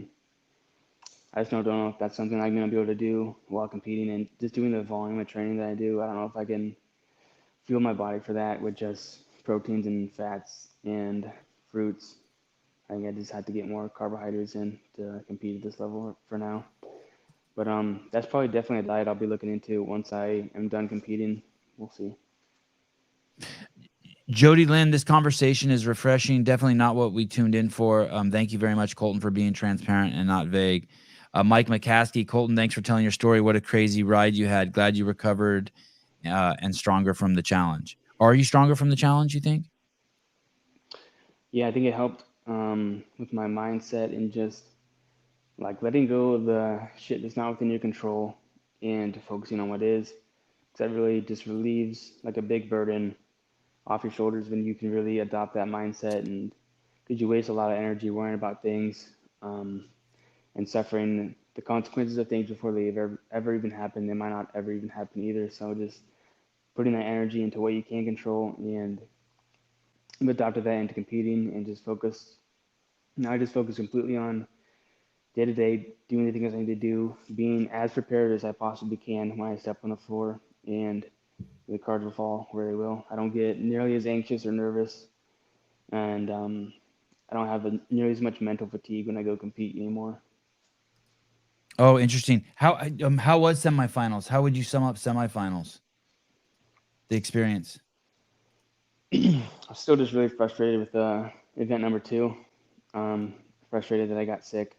I did that event in training, and I was able to watch week 1 and set it up so that the spacing was the same, the transitions were the same, and I got 64 reps going through it in training, and it wasn't at like a super high intensity level. It was like I kind of went at a pace that was hard, but I knew I had more in the tank, and so to only get like 10 reps less than that in the actual event was very frustrating. And just that was kind of the moment when I realized I was like, You took second in that event.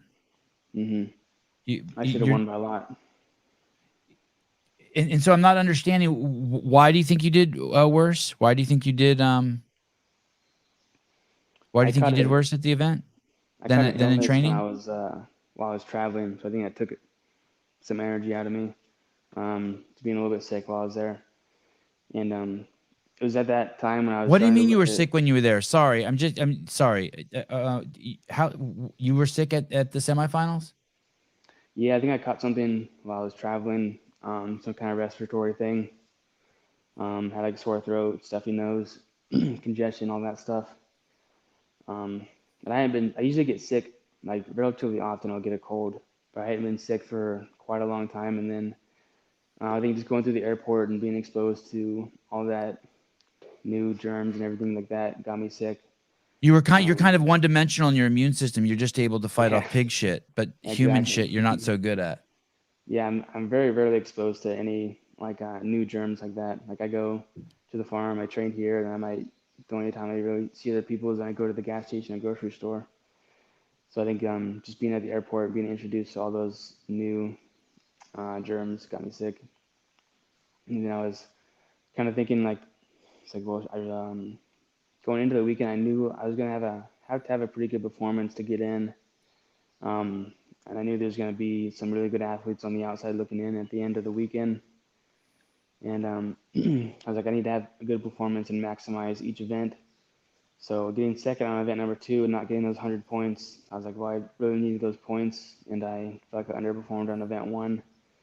And if I'm that much slower here than I was in training, then I started thinking, well, this rest of this weekend's not going to go very good for me then. And so then waking up the second day and getting warmed up, my body was, feeling sick, really tired, just not feeling like going out there and competing. And I really wanted to just pull out and go home with my tail tucked between my legs and just be done with it. You did? What's that look like in your head? You wanted to pull out, huh? Yeah, because I didn't think that I had an opportunity to qualify at that point, looking at the rest of the events and kind of thinking of what my performance would be. Based off of the first 2 events, I didn't think I was competing at my capacity, and I thought that anything less than 100% of my capabilities wasn't going to get the job done. Colten, hold on a second. Sorry, hold on a second. So you take a 36th and a second. You can't enjoy the second because you wanted a first, and that night you think about going home? Yeah, it was really the next morning when I woke up because I was feeling a little more sick. Like the first day, I was like definitely noticed like congestion and things like that, but I didn't know like how much it was going to affect my energy and my performance. And after the first event, I was like, okay, maybe it didn't affect me that much. Maybe I'm just not that great at that event. I can deal with that. But then the second event, when I really underperformed, is when I knew like, okay, yeah, this is affecting me. And just thinking about how that was going to work out for the rest of the events going forward, and just being, sick. You don't feel good. You don't want to do any of this stuff, and also mentally kind of believing you're not going to go back to the games was just hard to deal with. I just didn't want to do it. Do you talk about it? No, I didn't talk to anybody about it. You keep it all in. It's not like you don't wake up on in the morning and be like, "Hey, Allie, I want to go home," and she's like, "Quit being a bitch," or talk to me about it. You just keep it all in. It's all you just. So you're just kind of watching the thoughts. Yeah, I mean, I feel like if I get to the point where I would have went to Allie and said, like, I think I'm going to go home, like the decision would have already been made for me at that point. And okay, you're not going for counsel. Yeah, pretty much. Okay, so you wake up, you want to go home. I want to come back to that in a second. And you end up taking first. You don't just take first. You beat fucking the next closest guy by over a minute. That was Linda. Mm-hmm. Yep. Are those doubts? How long are those doubts about wanting to go home stick in your brain? So let's say you're in the corral. Tell me what's going on in your brain in the corral. Is there still an option like, hey, I'm going home? At that point, I had just come to terms, and like this weekend might not go how I want, and it's it's going to be really shitty doing all these events while I'm sick. But I'm just gonna have to deal with it. I'm gonna go. I'm gonna do my best, and whatever happens, happens. Did someone tell you that? Did your dad tell you that, or your coach, No. or no? No, it's just the conclusion I came to. I was Wow. like, this is gonna be fun, but I'm not gonna pull out just because I'm not gonna get what I want, and because it's gonna be a little bit miserable. Like, those aren't reasons to quit. I'm gonna see it through, and whatever happens, happens. So, at that point, I actually kind of had pretty big relief. It felt like the stress was off me going into that third event. I just decided my goal is no longer performance. My goal is just suffering. I'm just gonna go, and I'm going to set a pace that is hard, and I'm just not gonna relinquish it until the wheels fall off. And my performance is not going to be measured by the leaderboard. It's going to be measured by how much I'm able to make myself suffer through this event. And it went well. And at that point, I had no more I wasn't contemplating pulling out anymore. But I immediately just started thinking about events 4 and 5 because I was not sure how that was going to go with my strength and then running on the true form. But the snatch went about what I thought it would be, and the running actually went better than I thought. So it's at that point where it's like, okay, now I have a real shot. I know that I can do well in event 6, and event 7, I think I can do good enough to get in. 200 first place in Linda, crazy. 275-pound snatch. Let's talk about this last workout. As I recall, this last workout, that was the assault bike, toes to bar, and then a run, right? Sandbag carry. Sandbag carry, and it was 3 rounds. Yep. And I think that the conventional wisdom is that, hey, the bike is not his thing, and the sandbag, he's not going to be able to get his arms around it. He's fucked. He's toast. This is worst case situation. People were thinking you were going to be, bottom 30. What was your thought going into that? Were you like, yeah, I mean, and by the way, you absolutely destroyed it. A 10th is crazy. And it's not just a 10th you got. The first place is 408, 412, 417, 420, 422, 424, 425, 426, 426, 427. And that's where you landed. I mean, you were crazy competitive. What was your thought going into that final event? I mean, you had to take a 10th or better, basically. I knew that worst case scenario, I would need 12th place to get in if the guys behind me won. So I was watching the first few heats and thinking about times from the other semifinals and kind of thinking about where I needed to be. And it was interesting. Before that event, it was pretty. The consensus was it was a big guy event. And after I do well, it's no longer the consensus, which is interesting. Things are bad for short people unless I'm good at it. And it's no longer bad for short people. It's not that I overcame the weakness. It's just that it was never bad for short people in the first place. So wow. Okay. That I would see every once in a while. I think that's fair. I think you nailed it. You're right. That needs to be thought of. Did he overcome it, or Meaning maybe he still does suck at reaching around the bag, but somehow he overcame it with some sort of technique, extra hand strength, holding the bag higher, lower, that there was something strategically you did that overcame it, right? And it is still bad for short people. Yeah. I think they like to use. Is that a bad workout for short people? How did the other short people do? I have no idea. I need someone else to answer that. Did not do good. They didn't beat They me. didn't do good? No. Okay, good. I liked. Oh! There was another short guy. How did Tetlow do in that? He was pretty far down there. That also might have been part of his strategy. He was kind of going into it 46. thinking, okay, 46. I'm gonna take a top 3 or bottom 20 was kind of his game plan going into it because he needed something big to get back into qualification. So he probably could have been higher up there if he'd paced it a little differently. Okay, yeah, he took 46. Mm. Okay, sorry, going back. So did you think you were you could get in that top 12? Were you feeling confident going into it, or were you like, oh, I'm fucked? Yeah, I mean, it was the movements. Bike's not good for smaller athletes. Sandbag's not good for smaller athletes. And we had 3 sets of 20 toe to bar, which I knew I could do unbroken. And I knew I was wishing there was more toe to bar because we could have done 30 each round. I still could have gone unbroken, but I don't know if anybody else could have. And so I feel like my strength on that workout was a little bit limited. But I knew I'd been making a ton of progress on the bike. And I knew I'd be able to push the sandbag hard enough. And I'd actually be able to recover a little bit on the toe to bar, catch my breath a little bit, and have a quick transition to the sandbag and move it with intensity.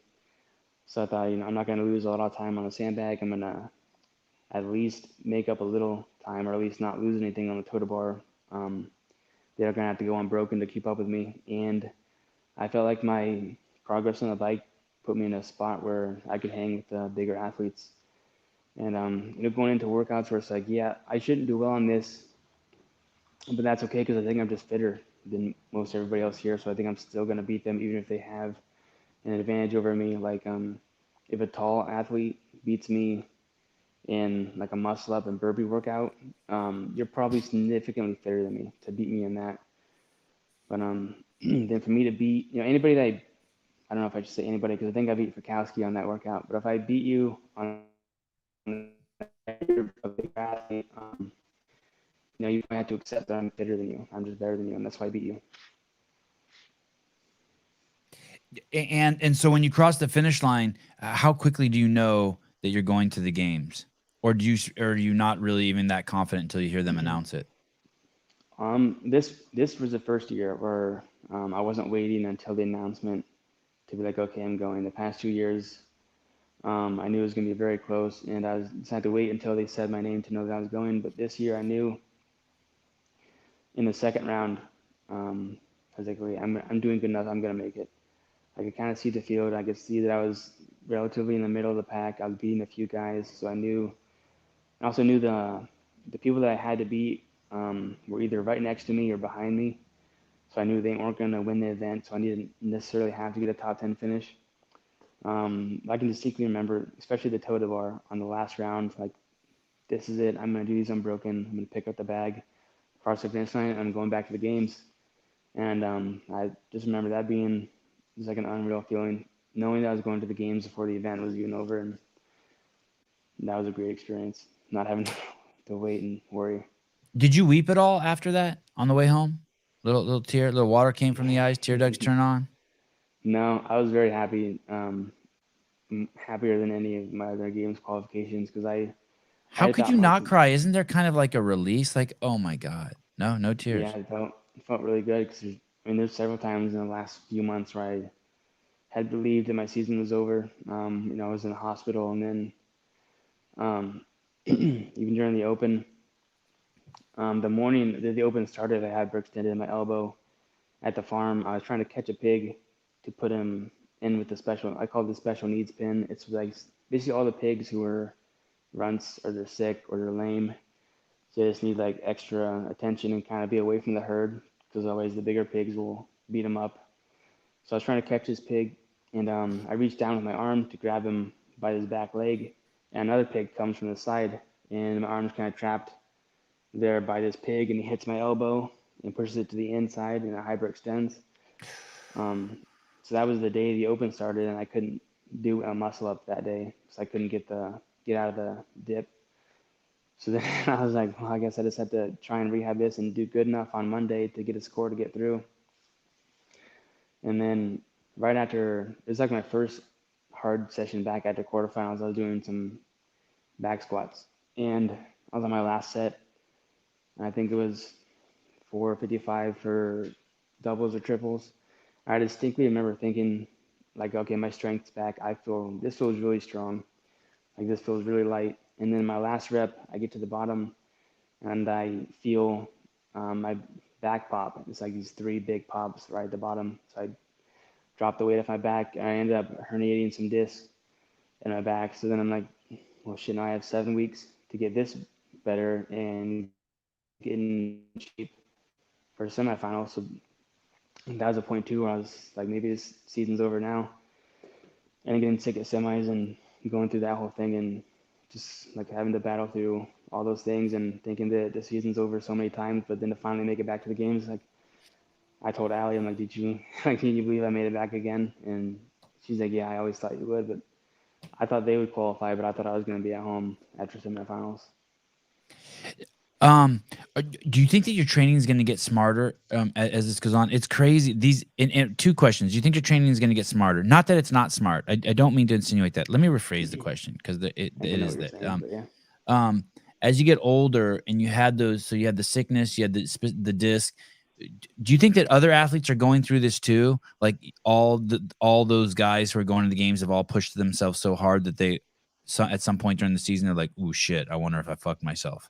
And then 2, are you gonna, now that this is your 3rd CrossFit Games? 3rd individual, 4th total. Crazy. 3rd individual. Do you think that you will make any significant changes for next year?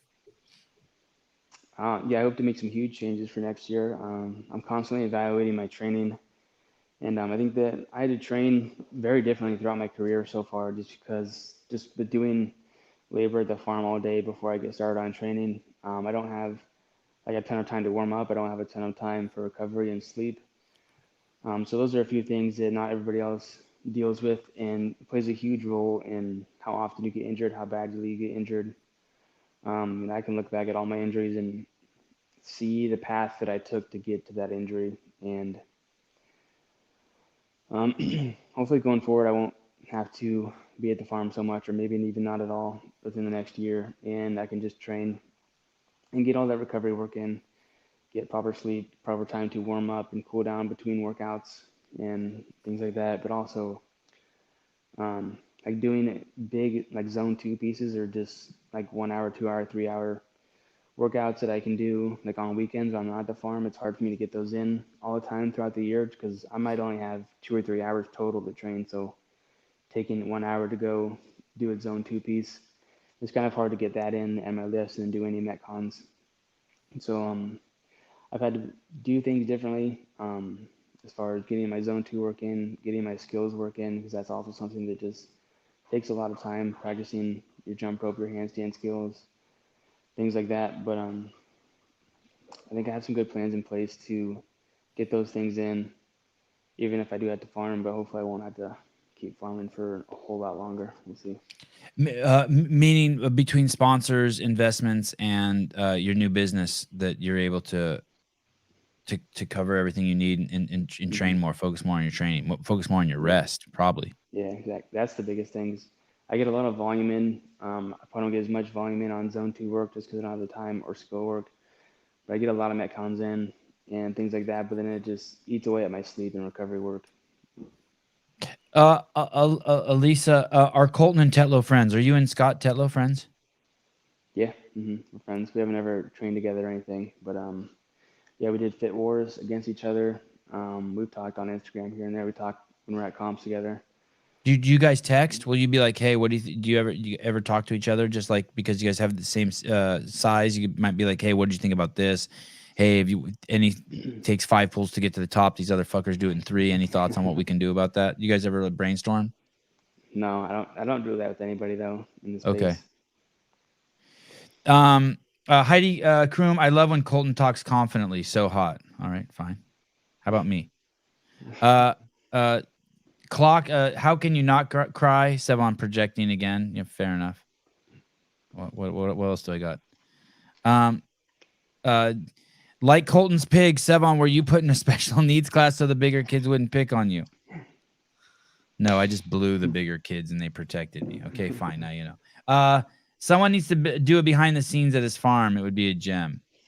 Yeah, that would be crazy. We have a video coming out with Swolverine. I'm not sure when it's gonna come out, but they came over here a few days ago. Yep, we got some video. Came to the farm and checked out the home gym and everything like that. I'm gonna go. What do you How does the sponsor reach out to you? These people just reached out to you. These Wolverine people. Yeah, they were my very first sponsor. It was like a couple months before semifinals in might have been 2021, the first years I qualified. And yeah, I talked to Alex, who's one of the owners, and just really liked what she had to say, and just seemed really professional. Because I had gotten like some other. Alex is a girl. That's a girl, Alex. Yep. Yeah, and there's been some other companies who like messaged me on Instagram, but just kind of felt more like, hey, we'll give you an affiliate link and whatever, like one of those deals. But Wolverine seemed like they're looking for more of a legitimate partnership, and like it was pretty professional. So yeah, fuck that affiliate link shit. When people approach me with that, I'm like, fuck off. I don't want to. No, I'm not doing that. Yeah, so that's why I ended up going with Wolverine, and I've been with them ever since. But like now I work with Mind Over Matter Management. We just started working together like less than a month ago, probably. That's Rashad and Ken. Gabe from Paper Street knows them. I don't know if you do. Mind Over Matter. They're managers. Yeah, so now they'll be reaching out to give me possible like more sponsorships and negotiating contracts for me and things like that. Do you take this pre-workout? You do take this? Does it make your skin crawl? Yeah. Got beta-alanine in it. Yeah, that's the stuff. Hiller always says that. I think he says your skin should crawl. Yeah, I get a little bit tingly, itchy, kind of. That citrulline is the that's like the new better kind of arginine, right? That your body just can decide. Do you know about all this stuff? Do you study all this shit? Yeah, it's good for it's like beta-alanine. Okay, so you think about it like this, like your short like power output strength kind of stuff is going to be fueled by supplements like creatine. Your mid-range stuff is going to be more like beta-alanine, and then this is for more endurance type things to help fuel your muscles for like you're going on a long cardio piece. Shouldn't there be creatine in the pre-workout? They sell it separately, but it's not included in there, I don't think. So how long have these guys been your sponsor? Been over 2 years now. A little over 2 years, I think. 2021 That's awesome. we started together. Congratulations. Get a haircut. What are you talking about? Allie won't give me one. I asked her. What'd you say? Week. Allie cuts my hair. She won't give me one. Oh, they're talking to you? Oh, they're talking to me. Yeah. Now your hair looks good. You kind of got that. You look like you fell out of the movie Troy. You look like you got kind of like one of those. You look like like you should have a bow and arrow and a spear and be wearing like a little loincloth or something. You look like a Greek like a Titan right now. You look good. I like your hair like that. Like a Neanderthal. No, not like a Neanderthal. Like how I imagine like Dionysus to look. Like like you should be holding a glass of wine in one hand, a girl in the other hand, and like staring in the eyes of a dragon, getting ready to fight. You ever read any books about the Greek mythology, Sevan? I loved Greek mythology. I took Greek mythology in college a couple classes. I fucking absolutely loved it. And Dionysus was my favorite guy because he was just drinking and partying and slaying hoes. And I mean women. And I just loved it. And he hung out with a lot of older dudes. And when I was younger, I hung out with older dudes too. How about you? You like the whole Greek mythology stuff? Yeah, I can't remember the author, but there's 3 books in this series. I think one's about Greek mythology, the one's about maybe just Greek history, and the other one's about The Battle of Troy. I haven't read the last one yet, but the first two are really good. I can't remember the author's name. Are you a Troy guy or a Gladiator guy? Do you have a favorite between those two? No, not really. Okay. Are you a movie guy? I used to watch tons of movies. I used to love movies and going to the theater, but it just seems like there's not a ton of great movies out anymore. No, movies Or suck. or they're all on streaming services, so you gotta hope that it's on the one that you have. There's a movie out now called Barbie, and I'm like, who the fuck is Yeah. like, who is gonna see that? Yeah, I always drive by the movie theater on my way into town to swim, and they always have like kids movies or superhero movies.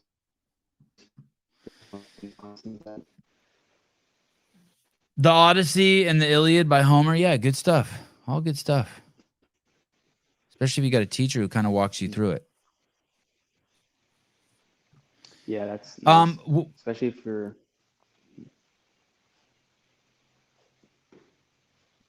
What's the plan for the games? So we how far out are we? We're in July 5th, so we're close. We're like 3 just under a weeks. month. Yeah, 4 weeks. Yeah. When will you start heading to Madison? Where will you stay? Can you tell me some of the plans you put in place? You stocked Yeah, up so on your Swolverine shit. uh-huh. Oh yeah, it will be on driving to the games, which is really nice.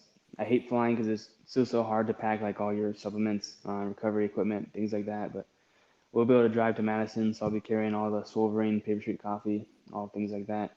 Smart. And I'll get there, I think Sunday or the weekend before it starts, about a week ahead. And I think I'm staying in a hotel. It's like 10 or 11 minutes from the venue. It's got a kitchen in it and all that stuff, so I'll be able to keep my normal diet, which is really important for when you go to compete, not changing up your diet too much. So that's a plan there.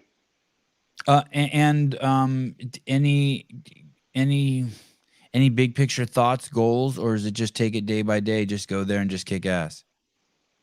Yeah, go there and beat ass. I think the last year for sure, I showed up to the games. I was definitely overtrained, so that's something I've been working on this year because I think like last year was just a lack of confidence thing, just trying to just do way too much training and not taking enough recovery and rest days and getting way too much volume.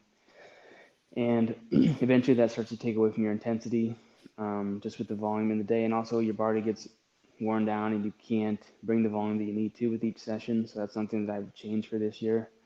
So I think I'll be taped a lot better for this year's games. And I think I'll be a lot more prepared with a lot of the skills and a lot of my weaknesses, especially like just being able to train here. I can do rope climbs and muscle ups and wall balls anytime. I don't have to. I can do them inside metcons too. Like if my ropes in a tree outside, can make it difficult to do a metcon. We have to go inside to do one part and come back out to the tree to do your rope climbs. So I think I've already noticed a good difference there with my progress. Colten, did you go to high school? You went to a public high school? Yeah, I went to Mount Pleasant. And did you have a lot of friends, or were you pretty quiet kid, or? Yeah, I was pretty quiet. I had like my group of like 3 or 4 friends that I was very close with and hung out with a lot, and they're still my friends today. But like outside of that, like I would kind of have like friends that I'd be with on the football team or wrestling team, but it's like I didn't hang out or talk to them outside of like practice and things like that. I never had like a real big circle that I hung out with, and like I didn't go to any parties or anything like that. So it was a little bit hard to be my friend if you weren't like on the wrestling team, pretty much. And have you noticed that are you having fun with your life right now? Yeah, I like training. This is what I want to do all day. I'd be happy if I can just wake up, train all day, hang out with my dogs, hang out with Allie, and I don't need to like go out and see a bunch of people or party or anything like that to have fun. I'm pretty content with just like staying here in my bubble and working. What about the all the people you're going to see at the games? Does that give you anxiety? Like there's gonna be a shitload of people there you see, and most of them you're not even gonna know. You know what I mean? They're gonna know you, but you're not gonna know them. You've never seen them before, but they've seen you 1,000 times on their phone. Yeah, that doesn't really bother me too much. It's more like I'm kind of uncomfortable in like cities. So I'm just so used to being out here and like pretty much just do whatever you want. Like there's not as many like rules. Like like last week I took the farm truck down to Missouri and I picked up a bunch of gym mats. And like the trailer doesn't have lights, it doesn't have registration, like the truck doesn't have, like updated registration, like things like that. And like you just go pick it up and nobody really bothers you. But like I bet you're not gonna do things like that in the city. So just I feel a lot more at home and comfortable kind of here around my neck of the woods. Like I remember specifically when I first started competing, like I went to the Dubai CrossFit Championships, and that was like a lot of anxiety, just like being in a big city and not being home where I'm comfortable. But it doesn't really bother me as much anymore. But that bothers me more than just like meeting strangers. Just there's so much to process. All the rules, the confinements, the walk Yeah, here, cross there, go now, don't go, don't pee there, pee there. yeah. Exactly. God, I love the example you gave. You could just like no one's stopping you from driving from your farm to the next closest farm with a trailer that doesn't have brake lights. Like no one's tripping. Yeah, and it's like you grew up and it's very normal for like a little kid to be driving a truck around the farm and like nobody minds or cares. And I always tell Allie kind of jokingly because she grew up in Cedar Falls, which is they might have like 40,000 people there, and I think Hillsboro has like 80. So I always tell her, I jokingly say like here, you kind of just do what you want, and for the most part, you're not gonna get bothered by anybody. Yeah, dude. If you leave my house without brake lights or registration, you're getting stopped. Like, and I don't live I live kind of in the country too, but it's fucking California still. Like, you're toast, and they'll talk to you like you're a criminal. You know what I mean? They'll be like, Yeah. "Why don't you have your red?" You know what I mean? They'll talk. They'll step on your dick a little bit. Yeah, I don't know if I'd handle that very well. Hey, dude, I'm so excited for you. Thank you for letting us rally around you. You are a great. You made doing this podcast for me so fun by just letting us jump on your bandwagon and always being so accommodating and visiting us in the comments and coming on the show whenever we ask. Thanks for letting us do this, dude. I seriously mean it. You could easily have not chosen to play with us, and I appreciate you playing with us. It's really cool. No, I really appreciate the community that you built here. Kind of crazy, just the people I've met, and even the business side of things, like working with Vindicate and Paper Street Coffee, just have come from this community, and so I appreciate that. And hopefully, I did a little bit better job of being easy to talk to. I've been working on that. Dude, you killed it today. I was thinking the whole time, I'm like, this is fucking easy. I've been prepping. And I pick up my microphone. I don't know if you can see it. No. I got a microphone. Oh, shit. Hey, I don't even think that microphone's... Wow. Check this out. I don't think that microphone's working. I got a light. Oh, hey, I don't think that microphone's turned on, though. It definitely might not be working. But I appreciate the attempt. Oh, look, he hung up. God, he's a good dude. Holy shit. He got a light. He picked up his phone, accidentally hit the hang up switch on us. Hey, that's okay. I think it took like John Young and JR a little while and Spin. They had mics too. That like it's just you got to get just because you have the mic doesn't mean it's going to be turned on or chosen. That's another level. Isn't he fucking great? He knows I pick on him here, being scared to have him on the show because he's not going to fucking talk. I'm going to be stuck here with my thumb in my ass, and he prepared. Fucking love that dude.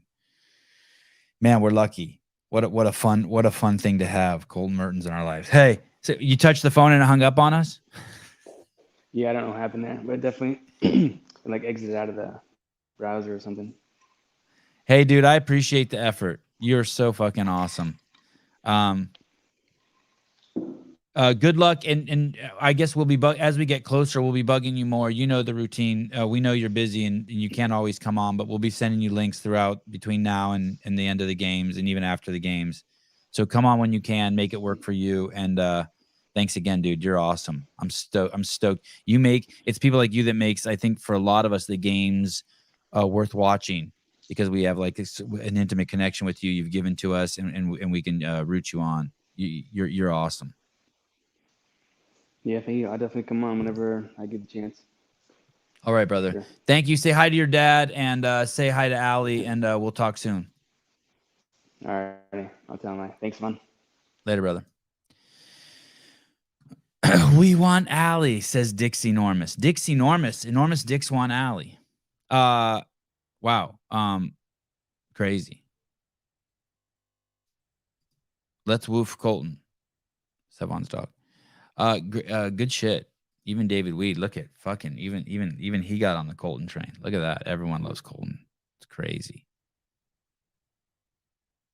It's fucking awesome, dude. I'll try some Swolver. I'll buy some Swolverine stuff to support my boy Colten.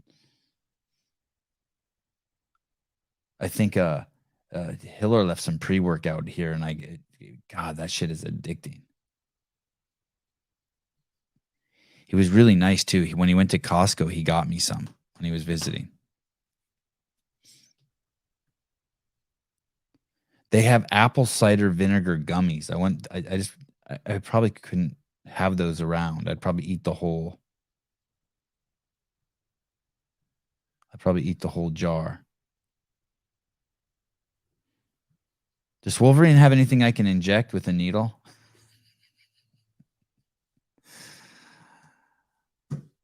I went to a friend's house yesterday, and I was telling him I was taking the BPC peptides, and he's like, that's steroids. I'm like, dude, shut the fuck up. It's steroids. Not even close. Like, what are you talking about? Got me all freaked out. He's a handsome little fucker. Yeah, that's the most handsome he's ever looked. He looked great, right? He looked like a little Greek god, like he needed a little wreath around his head. Little, like, you know what I mean? A little loincloth. Code Merton. Oh, really? Code Mert? Does that work? Oh, there's a chick, Allie. Hey, Allie. Code Mert. Really? In the cart, you type in Mert? MERT? What do you get for that? You get a discount? I hate affiliate stuff. What did he get you at Costco? I think he got me the pre-workout. Some pre-workout shit. Heavy, definitely juicy now. Jeez. oh shit. Here we go. A steroid by definition is a lipid. Peptides are chains proteins. So I'm not taking lipids. I mean, I don't feel like nothing's happening to me. Like I'm not like I just have the same normal erections. I'm not like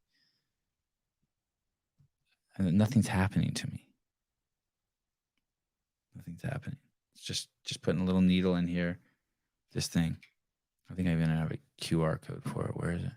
You can see what I'm taking. Banners. No comments? Brand? Shit, there's a button here that's the QR code so you guys can see what I'm taking. I don't even know how to find that. Banners? Brand? Fuck. Private chat? Oh, here it is. I take this needle and I put it right here and I put in some BPC.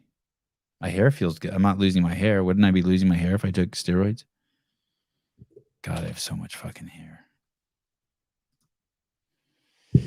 9:12 p.m. Pacific Standard Time. For those of you on the East Coast, that means it's noon.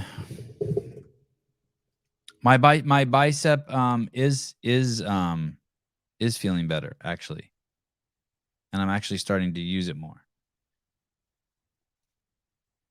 I did try, I was doing 50 I was going to try to do 150-pound dumbbell snatches the other day. Just chill, just kind of slow. And I quickly switched to 35 for the left arm. And I think maybe I only did 25 with my left arm. Because I was like, maybe I shouldn't push it. I mean, you know how we are. I really want to push it. I want to start working towards 100-pound dumbbell snatch again.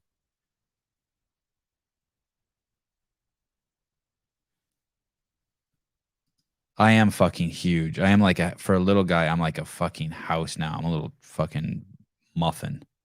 I am a muffin, that's for sure. But I'm not 220. I'm probably high 160s. I should weigh myself.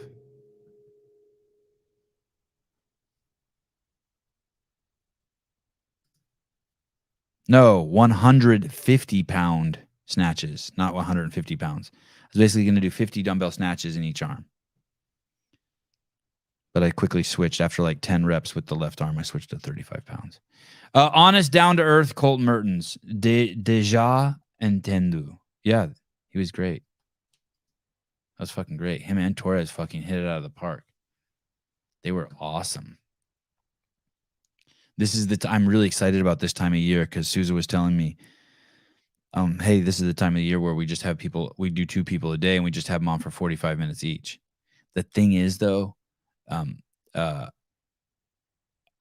Matt Torres I could have had on for like 3 hours.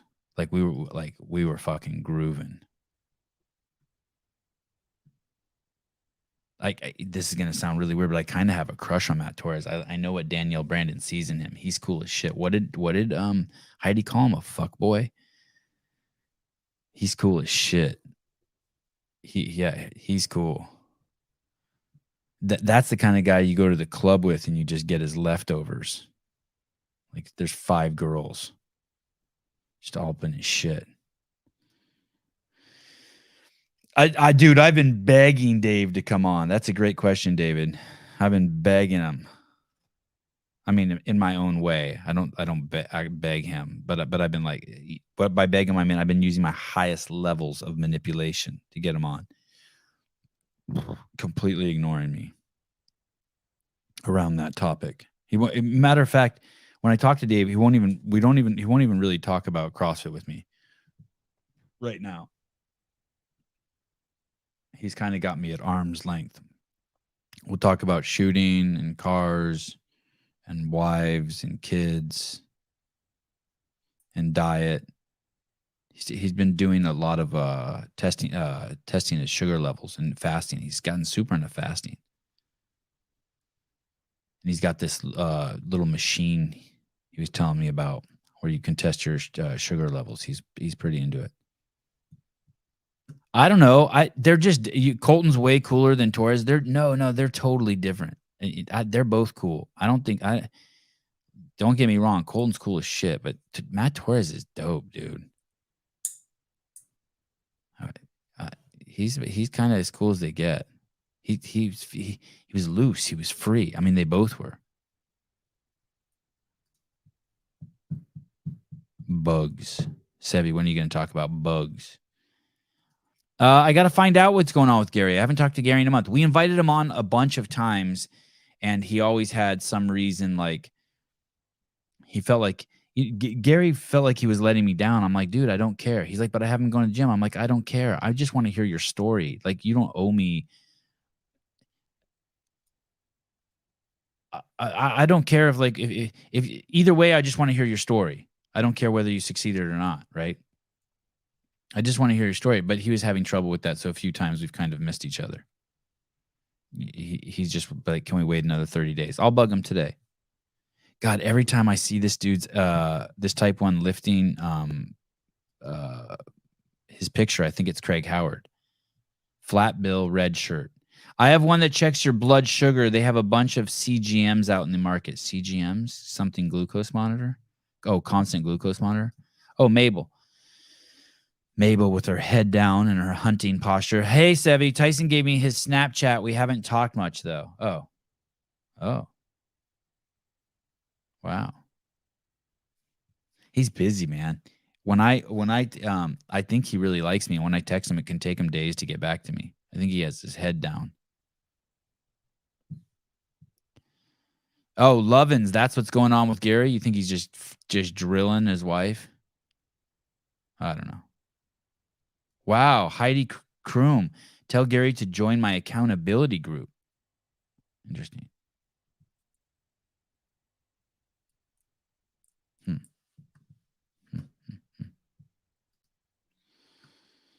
All right. 2 hours and 18 minutes. Who's coming on tomorrow?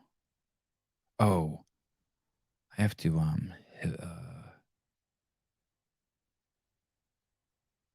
Sousa, can we get new time and date for Sean ASAP, please? I I really fucked up. I mean, you guys will probably, some of you will be really happy, but on Thursday, I was supposed to have this guy, Sean Hibbler on. He's the guy who's made all the Flat Earth documentaries. They're so good. If you want to fuck with your brain, watch some of those. They'll mess with your little peanut. Oh, so tomorrow morning I have Greg Glassman on.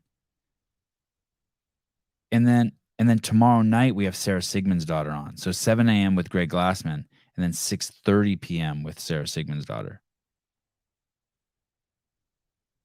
And I was supposed to do the Flat Earther guy tomorrow. Okay, I know. We are going to go to the park. Sevan's dog. We are going to go to the park very shortly.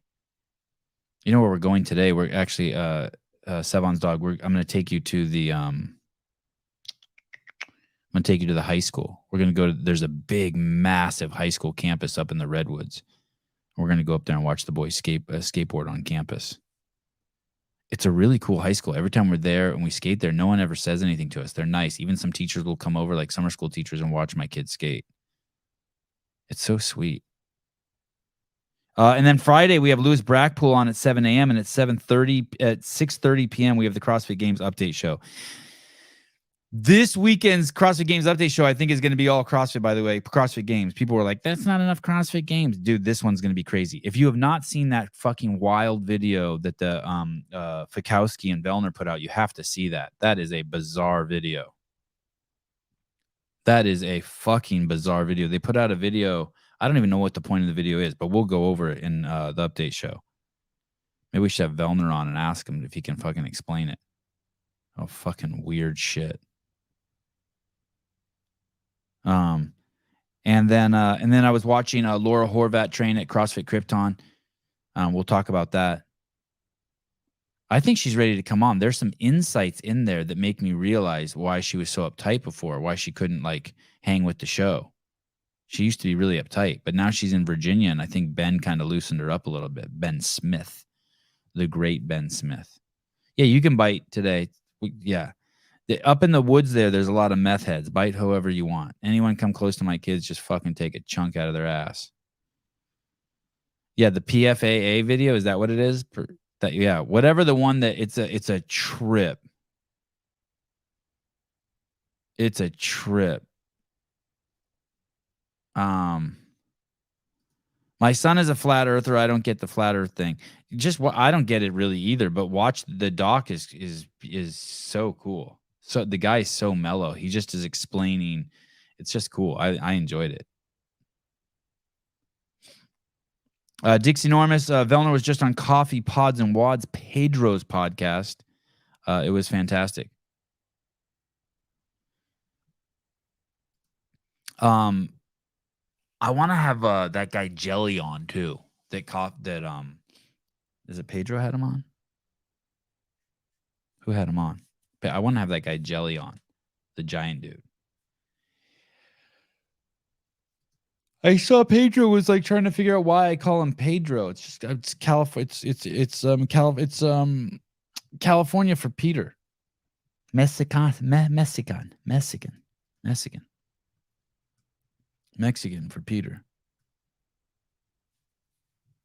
That's it. Just give him a little. Give him a little. I'm just giving a little cultural vibe. Give him a little cultural vibe. Jelly toast, I'll bite for sure. Yeah. Oh, that's on Fikowski's YouTube page. In that video, Laura looks one, she looks amazing, and two, there's a part in there where she said, "Yeah, when I moved here, people would call me honey, like hi honey," and she didn't get it. She would look at him like, "Who you calling honey?" And so, like, I think she's like, if before she was shitting diamonds, she was so fucking like uptight as a person. I think like being there, she's like, chill. Yeah, it's chill. Everything's chill. Hey, Brandon, what's up, dude? How you doing? Good to see you here. Holy shit, good to see you here.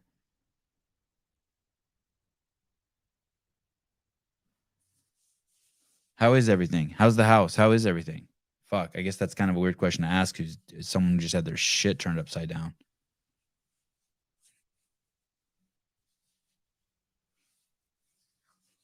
I sent you my phone number, Brandon, in your DMs. Text me anytime, by the way. It's fucked. Oh, at least you have a good attitude. Vindicate. Brandon, hope you are doing well, my man. I don't know if I'm supposed to say this, but I'm gonna say it anyway. Brandon's home was hit by a storm, tornado, some shit. The pictures are crazy. His shit got all fucked up. His house, his car, his whole. The whole good thing is his family's healthy and strong. That's awesome. I have not seen Jelly's wife. Is she awesome? I'd love to see his wife. I'd love to see his wife. I will not covet her or crave her or whatever it is, but I would like to see his wife.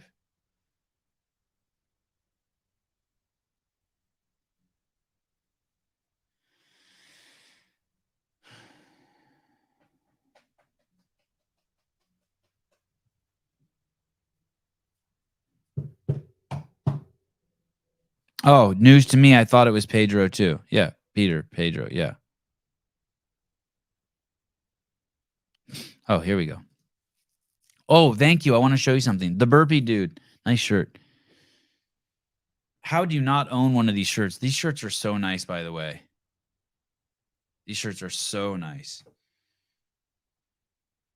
Hey, Sevan, you did 50 burpees for time the other day. Think you could beat a 6'1" dude at 100 for time. I saw your burpee cycle rate. Oi.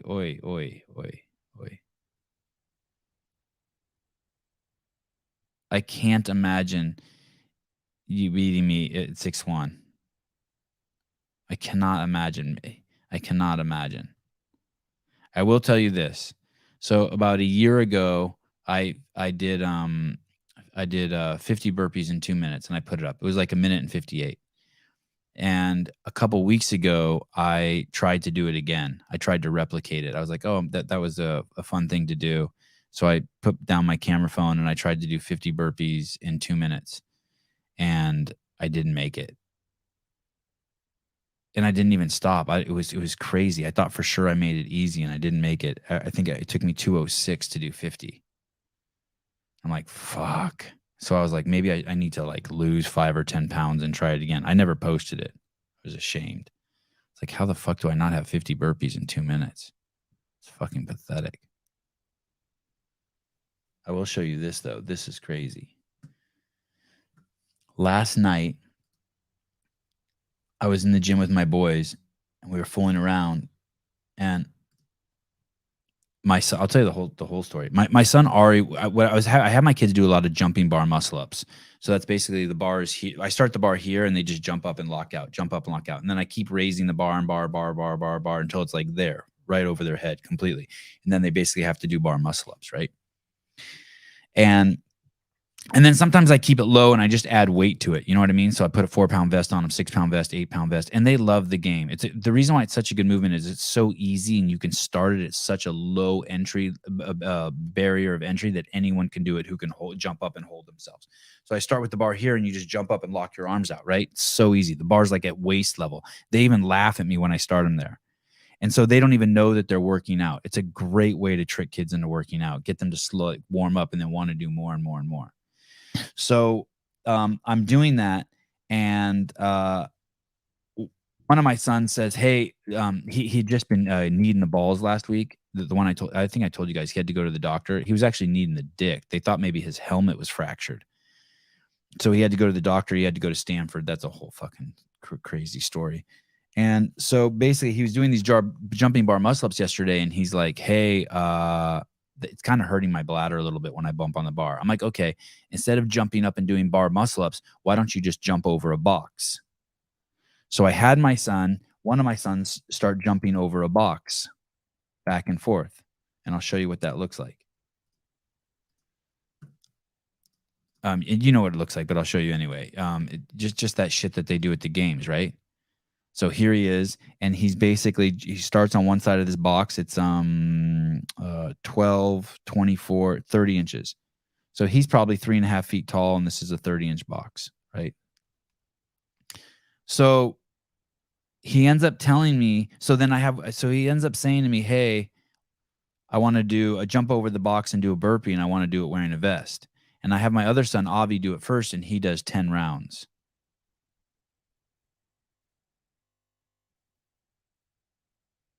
But this guy ends up, Ari, at 6 years old, he does 101 rounds, 202 burpees with a 4-pound vest in 20 minutes. This is fucking killing it. This is crazy impressive, dude. I've never seen anything like this.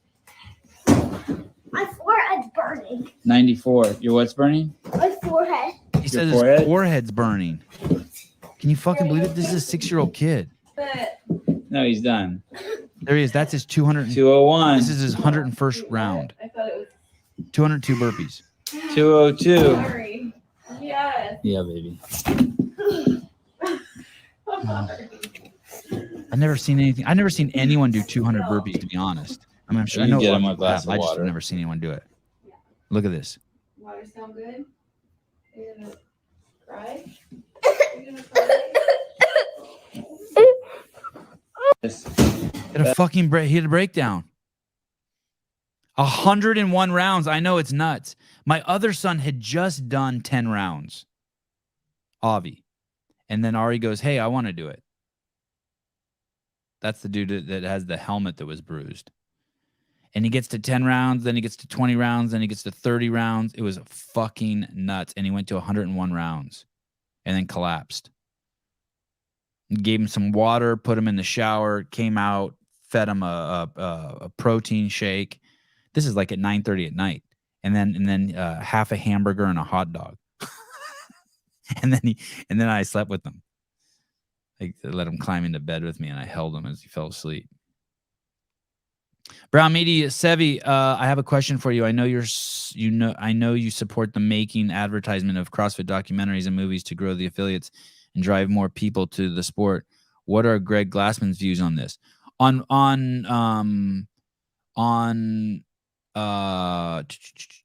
the documentary? You mean like if it helps grow or not grow? I don't really know. I don't know. I think for him there was a lot of tension between the games and the methodology and the affiliates and all that. But for me, it wasn't so much like that. I didn't view it like that. He'll be on tomorrow. We can ask. Hope you're doing. That's Carlos, right? Bone Media. 50 burpees and 206 is bananas. Oh, well, good. I'm actually going to try it again here any day now. I have to get it back 50 in 2 minutes. It's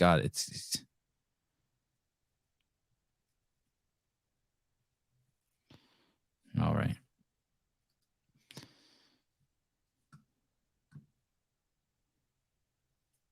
It's 101 rounds. So this is the workout. He put on a 4-pound vest and he jumped over a box that was almost as tall as him.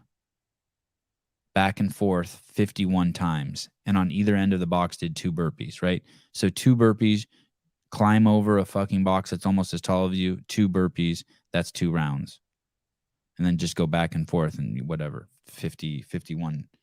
No, sorry, 101 times for a total of 202 burpees. God, I explained that horribly. But you get it. Your kid should definitely wrestle. Well, this dude's a jiu-jitsu stud.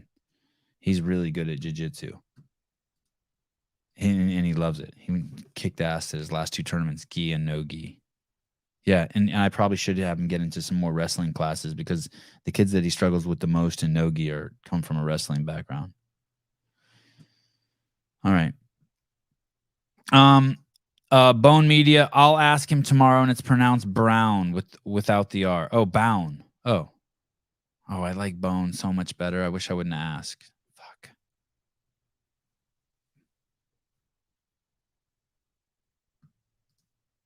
Fuck. Hiller did 500 live. Wow. Oi.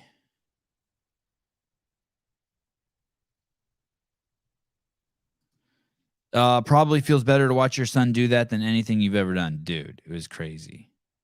To be honest with you, I was a little concerned. I mean, I programmed that workout with only 10 jump overs for 20 burpees, and then you're supposed to rest. It was just supposed to be an explosive workout, and he ends up doing 101 rounds. It was weird. All right, guys. Thank you. I'll see you tomorrow morning at 7 a.m. with Greg Glassman, then in the evening with Sarah Sigmund's daughter. And then, like I said, on Friday, we have Lewis Brackpool again. That'll be fun. That's the guy from England. Really not from Rebel. I think he's from Rebel News, or was it Rebel News? He's been on before. Then we have the CrossFit Games update show. That one's going to be wild. All sorts of great shit. All right, guys. Talk to you guys soon, and bye-bye.